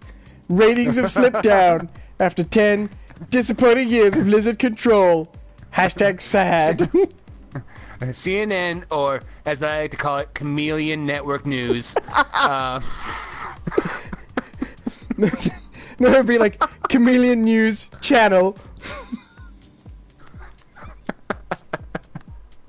Fake Chameleon News. CNN, or as I like to call them, Jucks. You get that fake lizard news. Did you see him giving the medal to those Native American soldiers? Oh my god. It was the okay, worst. so that one hit home. That one really hit home. It was so gross. It was the way he had to take himself like out of the moment to be shitty. Like extract himself from it. He to had be to put awful. legitimate effort into being a complete douchebag. Yeah. And the thing is, like, okay, once again, these are one of those situations where, you know, I understand it. If not everyone is going to be really care. Like, it sucks that you don't, but whatever. But like I live in an area that has a very high Native American population. I myself am a card-carrying member of a Native American tribe. It's not a big part of my heritage, but it is. He's not official, there. he's just a magician. I got a ton of cards. All the cards are mine. No, I have a tribal ID. I do. Oh yeah, but I wasn't gonna miss that joke. I thought of it. It had to come. I don't care if you're trying to make a poignant statement, you know? Magician, yay! Look, everyone, this is a big deal.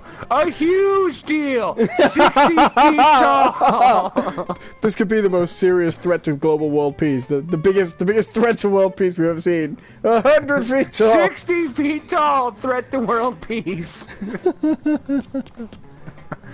Towering above us. Og says, I no, looked it like, up, that's a tiny town for the most part, isolated, however, he could have taken a long drive to a much more populated area. They were near Olympia. Oh, so there's just some background there, Og found. Oh, yeah. Sorry, carry on, I didn't mean to cut you off. Yeah. But, yeah, so, like,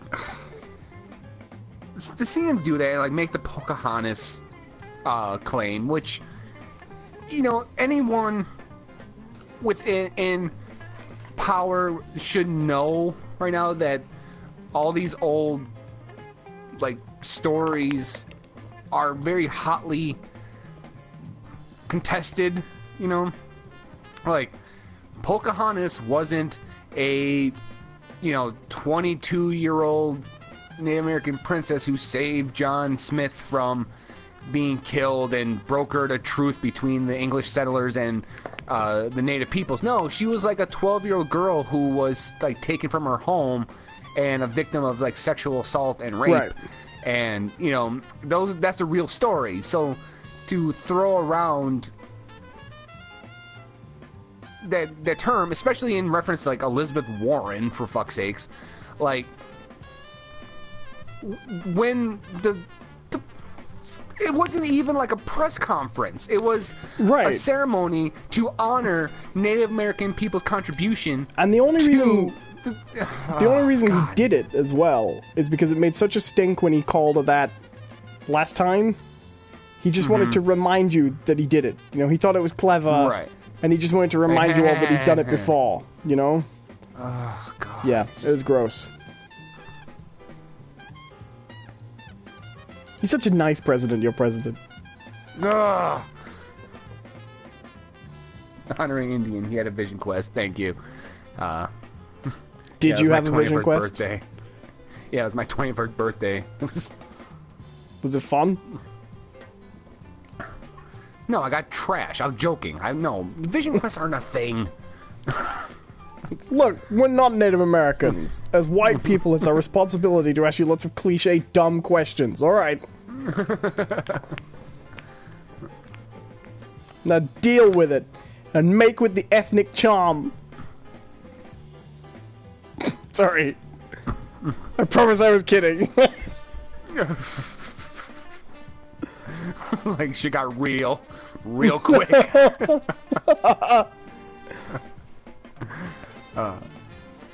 No, that was such a gross. Oh, God. Yeah, it was the worst. Holy shit. I meant to do that.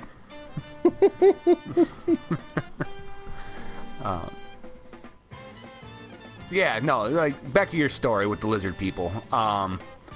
No, it's good. I'm very glad. I'm very glad that it didn't get worse, which makes it really fucking funny right now. It was really borderline whether I was going to bring it, because he did have a lot of guns. Had he got to somewhere with people, that could have been very bad. Right. We actually had a moment in my little town as well. This isn't the news story that I picked up, but I'll just touch on it briefly. I live in a fairly small town myself, like 3,500 to 4,000 people, give or take, depending on the census that year.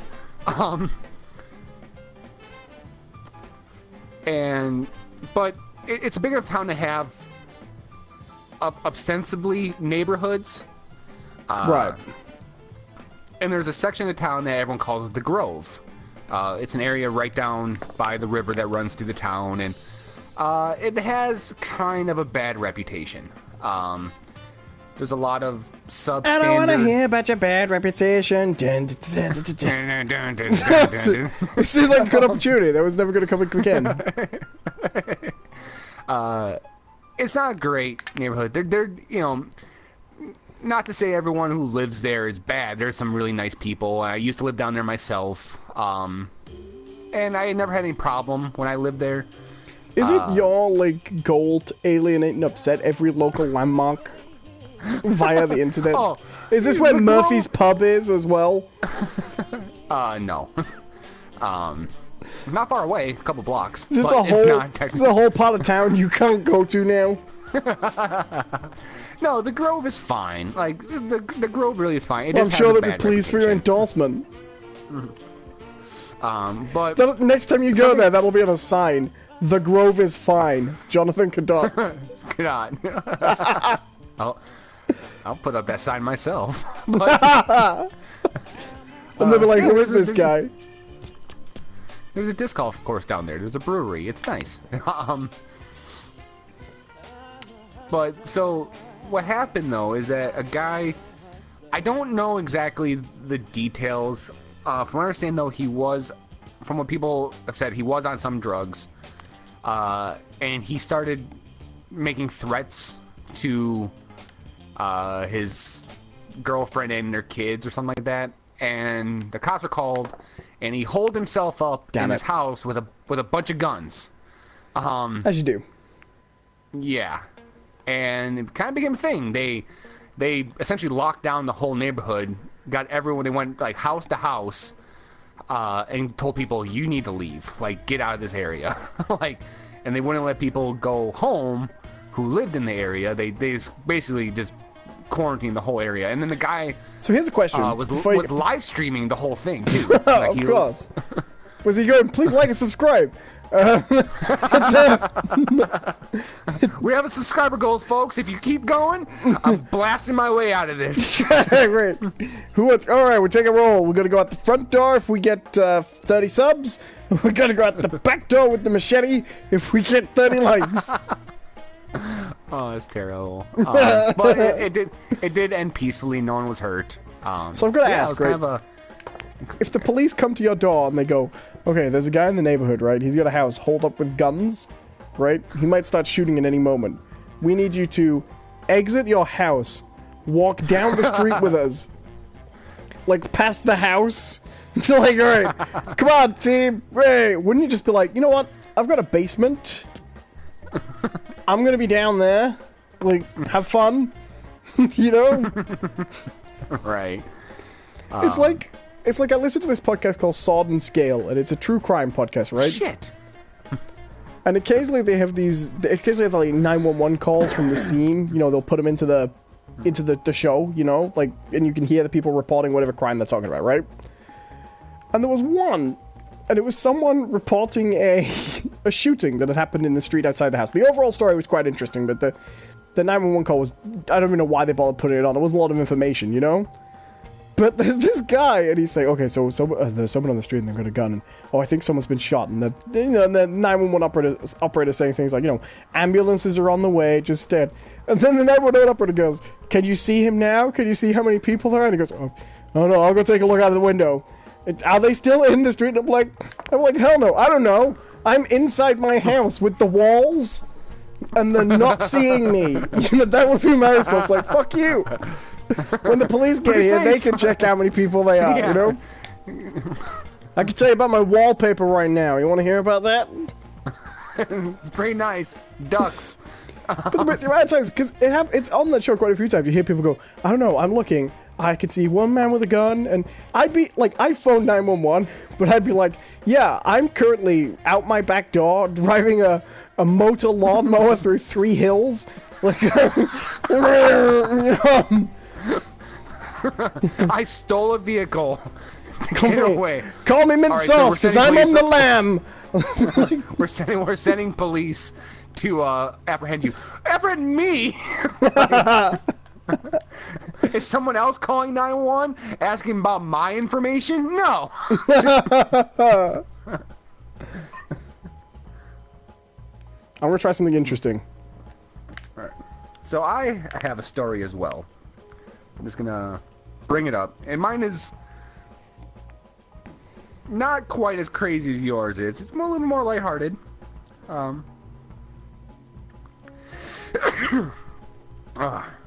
Excuse me. Excuse me.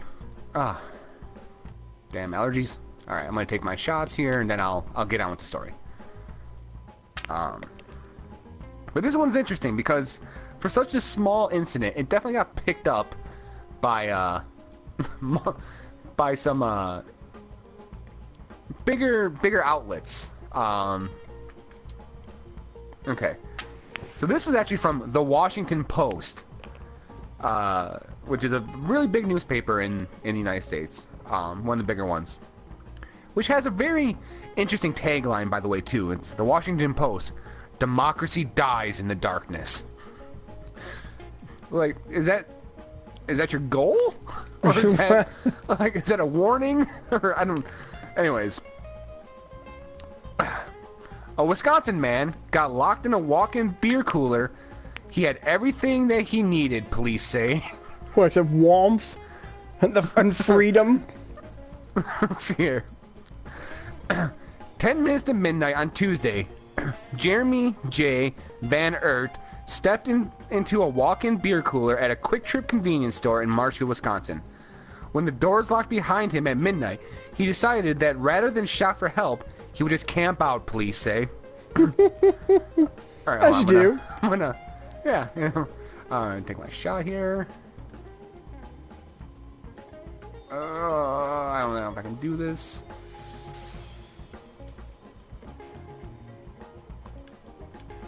I'm gonna try to do something here. All right. Okay. All right. Continuing on. Marshville Police Chief Rick Gramza said that his department has dealt with people who intentionally hide and get locked inside places with the purpose of committing a crime, but that this case was particularly unique. We never had anyone accidentally locked in a place and not make any attempt to be rescued or get out because they're satisfied with the circumstances, he said. He just decided to run it out for the night. It had everything that he needed. Cold, 6 though. hours. 6 hours, 1 18-ounce Ice House beer, and 3 cans of Four Loko later. Van Ert was spotted by a Quick Trip customer who told an employee that a man was trapped inside.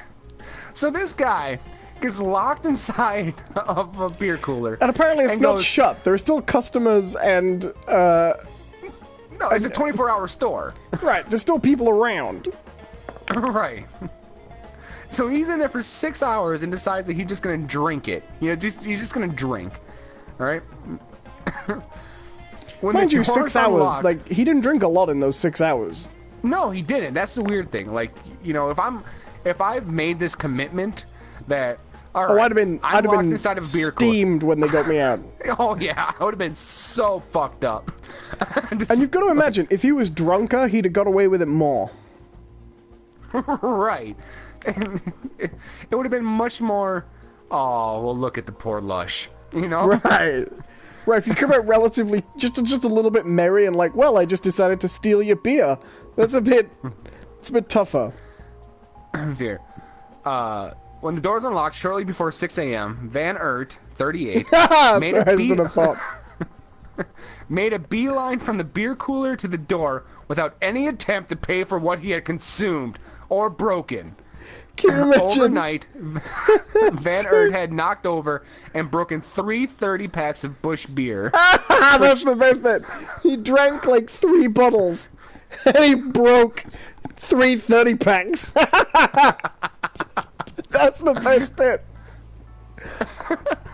But wouldn't it be great if he come out the next day and it's like freezer temperatures? He's frozen. He's dead like an icicle.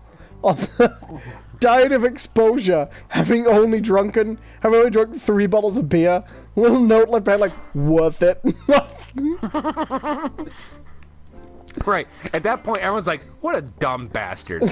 But had he drank like 2 6-packs by himself, a 40 ounce of Old English, and something else, and then wrote that note, everyone's like, hell yeah, that's how I want to go out.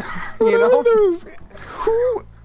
goes, well, I've been locked in here, I'm gonna steal an affordable amount of beer. Right. I win. Well done. It's like finding a secret tunnel to Fort Knox and stealing £3.60. Like, oh yeah. They'll never catch the frozen bandit. Real gold from Fort Knox. Right. It's like a kind of story that you tell, like, your buddies, Like, one day, I got locked in the beer cooler and stole less beer than we have just drunk in the time it took me to tell this story. Right. It's like if I would have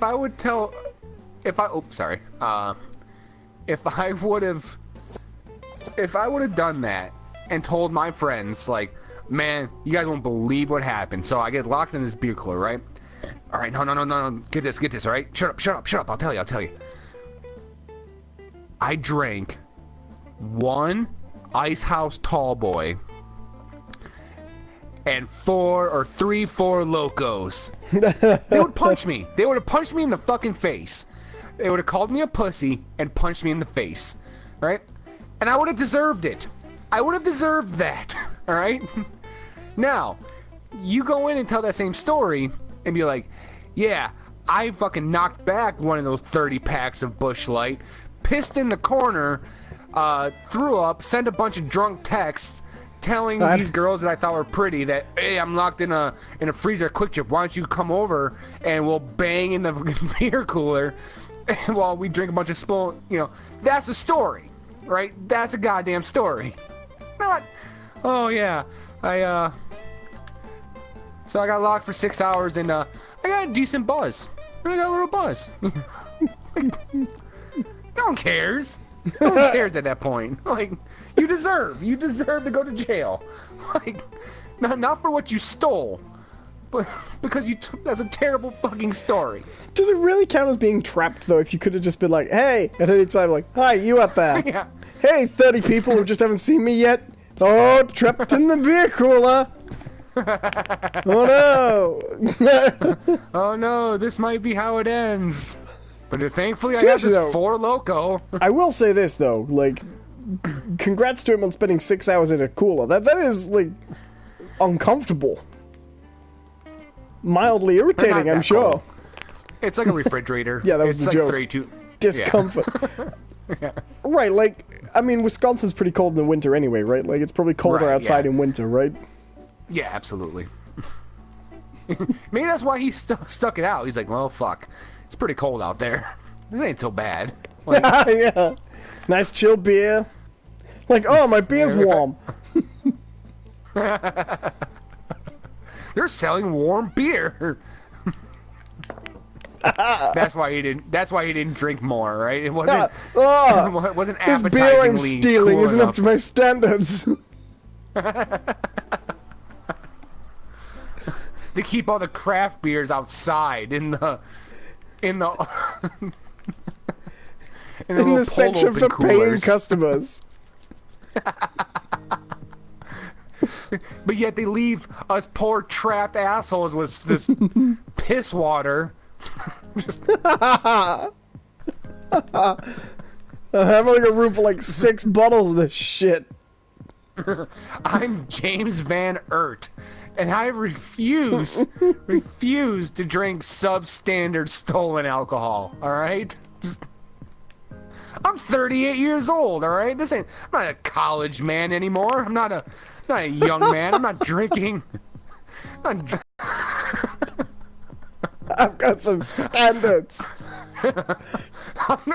I'm drinking the crafted beverage known as Four Loko. When he made that beeline for the door, did he also say, "Good day, sir"? I said good day when it tried to stop him. Where did he get the monocle? Just unorthodox. Good day, sir. Good day. In my day, this wouldn't Hey, who knocked over? Stand. Hey, who knocked over the 30 packs? Right here. I said good day. I did, and you are welcome. If you are welcome. If a man cannot practice polo with a crate of beer, what is this world coming to?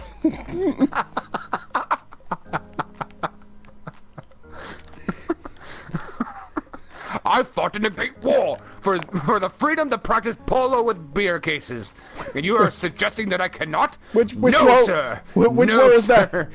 that? Which? Call of Duty, World at War. Okay. I believe it was Modern Warfare 2. I prestige twice.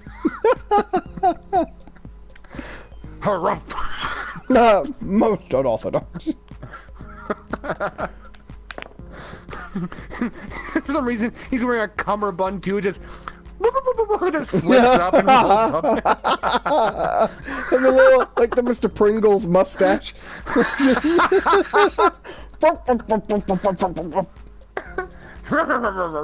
In my day, upon entering every establishment, we were given a complimentary 4 beers.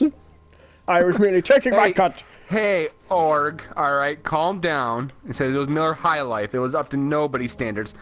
I will have you know, Org, Miller High Life is a champagne of beers.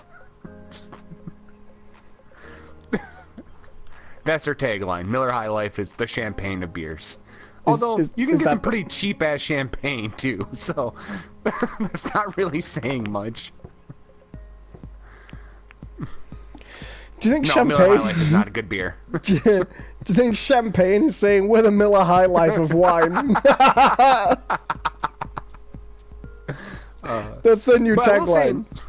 Champagne, the will Miller say- Half-Life of High Life of wine. Miller Half-Life. That's even better.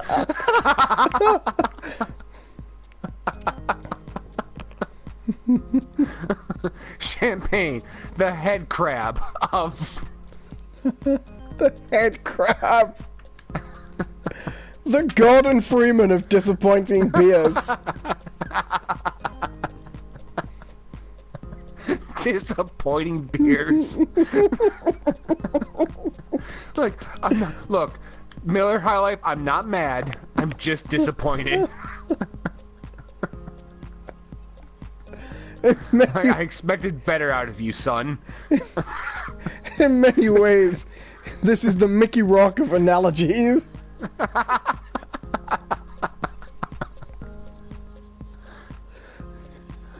Oh, man. This podcast has gone places. The champagne of beers. That's the most incredibly pretentious tagline. Although I will say Miller High Life has the best, like, one of the better, like, logos of beer. Like, it has, like, this really cool, like almost like a witch woman, like, on a moon sort of thing. It's actually kind of a neat design. I'm looking it up. No, it's a crappy beer. I'm looking it up. What's so bad about it? As someone who's not a huge beer fan, fill me in. It's just your standard beer. You know, there's nothing actually. It's one of those things where it's like it's not necessarily bad, but it's not good. It's just there. There's nothing to distinguish it from anything else. You know. It's a terrible wholly, shot. It's a wholly inoffensive. I've just beer, looked it up, you know? and the first link is from a site called ratebeer.com, and it's got 1% of 1,791 votes. Right. Even the 'Cause- bottle looks disappointing. Well, the problem with those sites is all those people who go to those sites are like, they're beer snobs, you know? They're like, oh, well, this has a substandard That should be AVP, and the texture isn't chewy enough. That should be their new tagline. Anyone who doesn't like this is a beer snob. Jonathan Cadotte.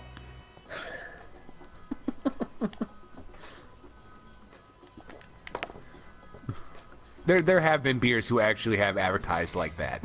I'm not gonna lie. I do like when slogans get kind of like weirdly aggressive, you know? Like, I keep expecting to find a beer that's like, Steve's beer, go fuck yourself. Well, I remember Miller Lite had a very kind of aggressive campaign for a while, because Budweiser, Miller's biggest competitor, those are the two biggest beers in the country, is Budweiser and Miller. Right. Budweiser has always called themselves the king of beers, and which is ridiculous because Budweiser is disgusting. Miller Lite comes out with a gritty reconstruction of the French Revolution, where a tiny bottle of Bud is walked out and pelted with rotten vegetables by a baying crowd, slowly forced to say goodbye to its children and its wife, and led up to the guillotine, where a giant blade shatters the bottle, and then the slogan just comes up and says, "No kings, no gods, only Miller Lite." It's not. That is not far off. I would all right? love that. They came out with this thing where it's like, so Budweiser calls himself the king of beers. Last we checked, we had a revolution to overthrow our king. We believe in democracy here in America. So Miller Lite, the president of beers. And we introduce our new mascot, Citizen Robespierre.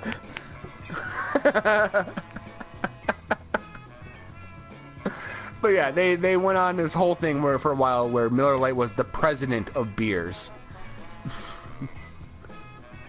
Which is funny. strange because the president is actually, you know, chosen by the people.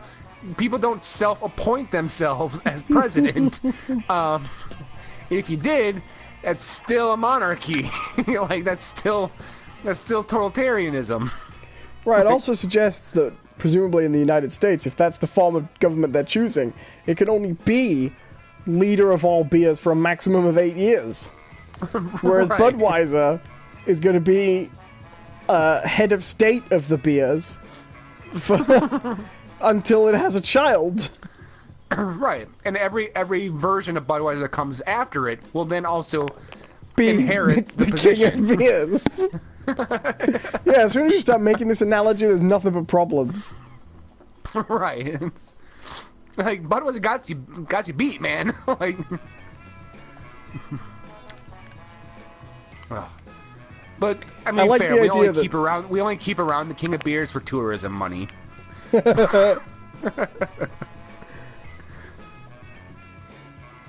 Like that.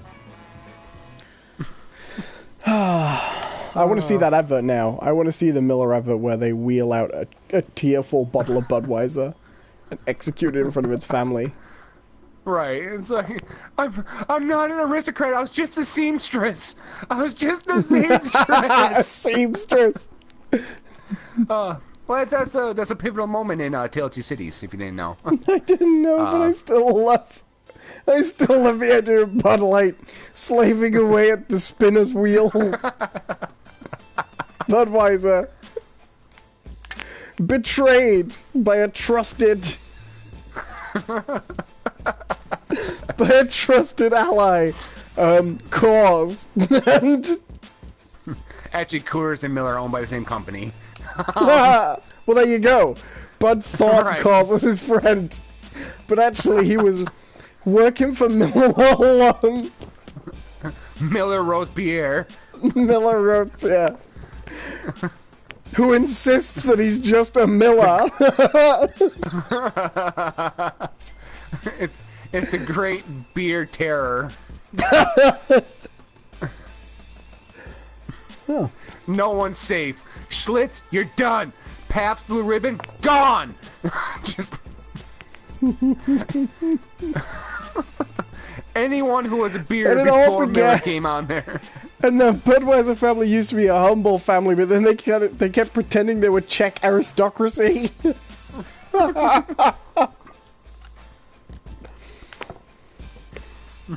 Oh, fuck. Beer has been the center of like some really stupid controversies here in America. They really have. Like I think we talked about it before, but was it last Super Bowl or the one before it? There was a Budweiser commercial that depicted. It was a dramatic retelling of how. Frederick Anheuser of the Anheuser-Busch I remember that fame. one. And everyone was like, Right. what? Was Anheuser-Busch catering to the immigrants now with their adverts? Right. Showing people from another country coming to America like every great American folk hero story for the last 300 years. Those pricks. Right, it was the Johnny weirdest Appleseed controversy. was born in Indianapolis. And Wild Bill Hickok. No, oddly enough, he's from the South Indies.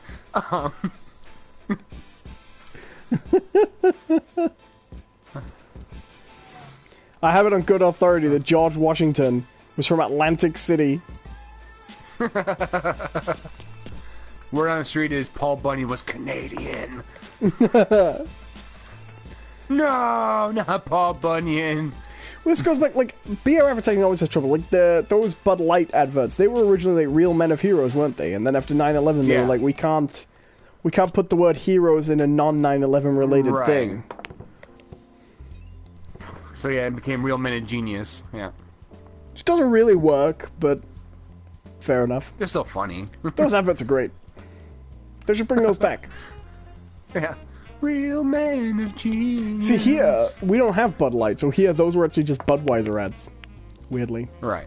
On TV as well. They were TV versions. They Yeah, were crap.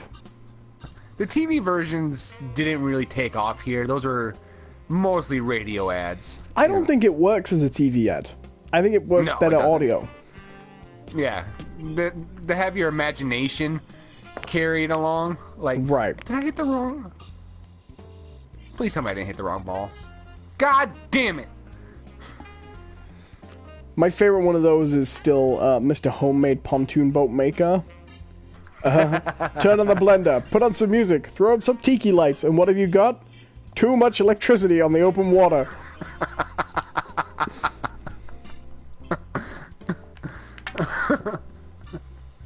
My favorite is Mr. Nudist Colony Activity Coordinator.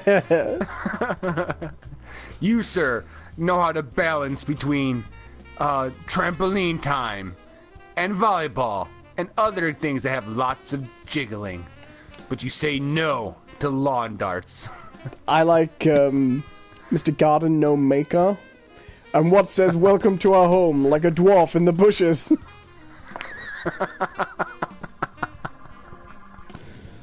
That's really funny, actually. Yeah. And the other one that I always remember is Mr. Open Carriage Driver.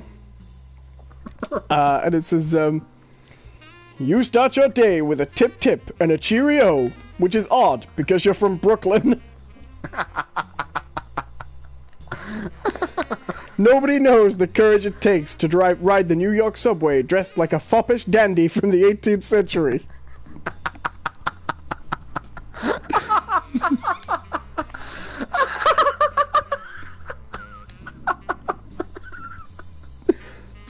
That's really funny. Yeah.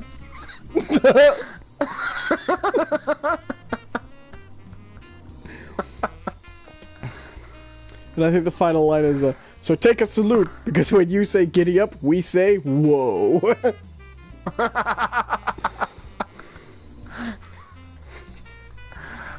Like, it's weird to give like advertisement so much credit, but it has like some of the most clever wordplay that you've seen on or heard. They are legitimately good as comedy skits. I can download them. I have occasionally just downloaded them and just sat and listened to them, just for fun. I mean, like, some are better than others, but that's the same as anything, you know. Right. But when they really work, they are like the best audio comedy. Yeah, and then you have the guy from Survivor singing in the background. Yeah. You know?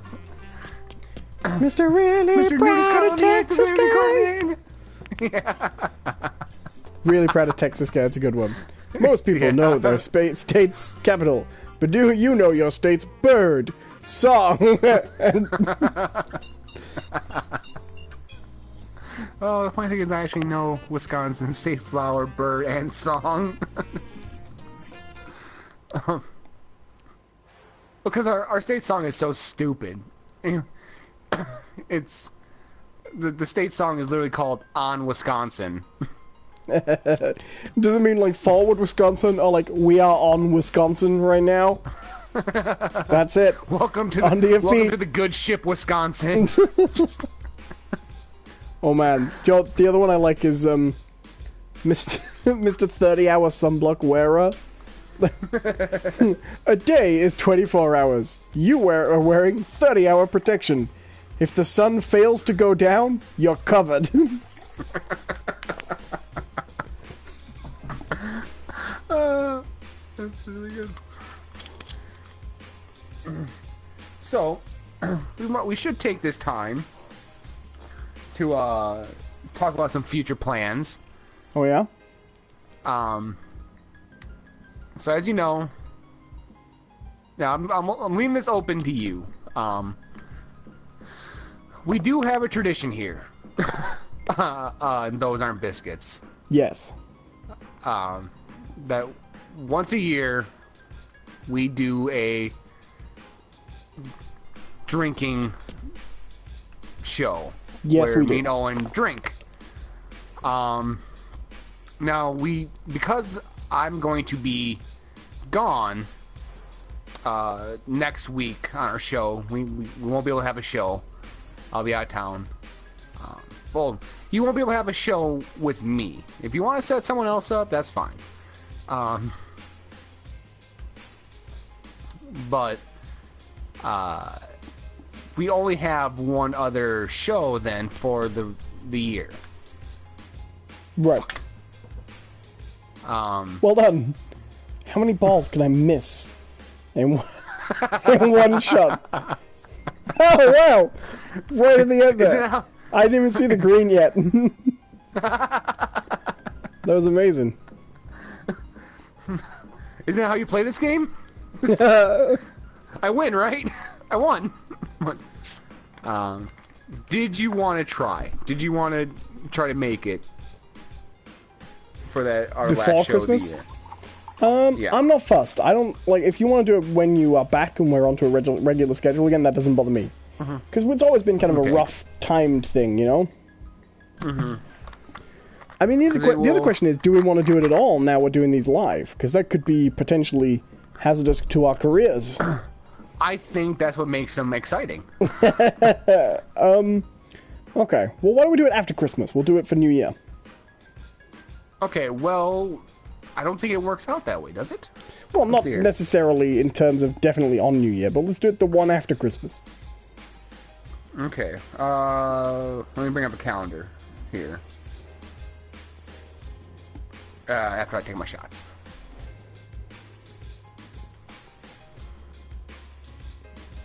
Alright. Damn it! I didn't actually think I was going to make that shot.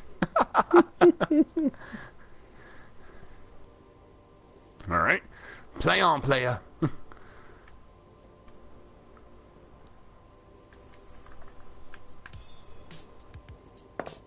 Okay. Calendar time.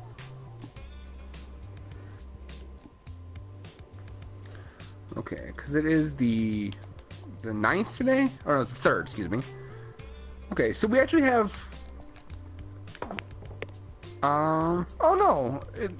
We do have one more show before I'm going to be gone. So, we have the 10th. The 17th I won't be around for. Okay. I'm showing the 17th. But then we also have Christmas Eve and New Year's Eve. After that. No! So I guess, if you want, we can do it either the 10th, the 24th, or the 31st. Let's do the 31st. Let's do after Christmas. It's cool with me. Alright, sounds good. Alright, you heard it here first, folks. January 30th, me and Owen get drunk live on the internet. It's always such a good and totally not overly confessional, weirdly stressful show. Do you remember last year when we were still doing these recorded and you didn't turn off your recording? You just went to sleep on your keyboard? And you were saying... I remember to listen to the end of the show, you were saying, "Owen, stop, I'm gonna go. I'm not gonna forget to save it."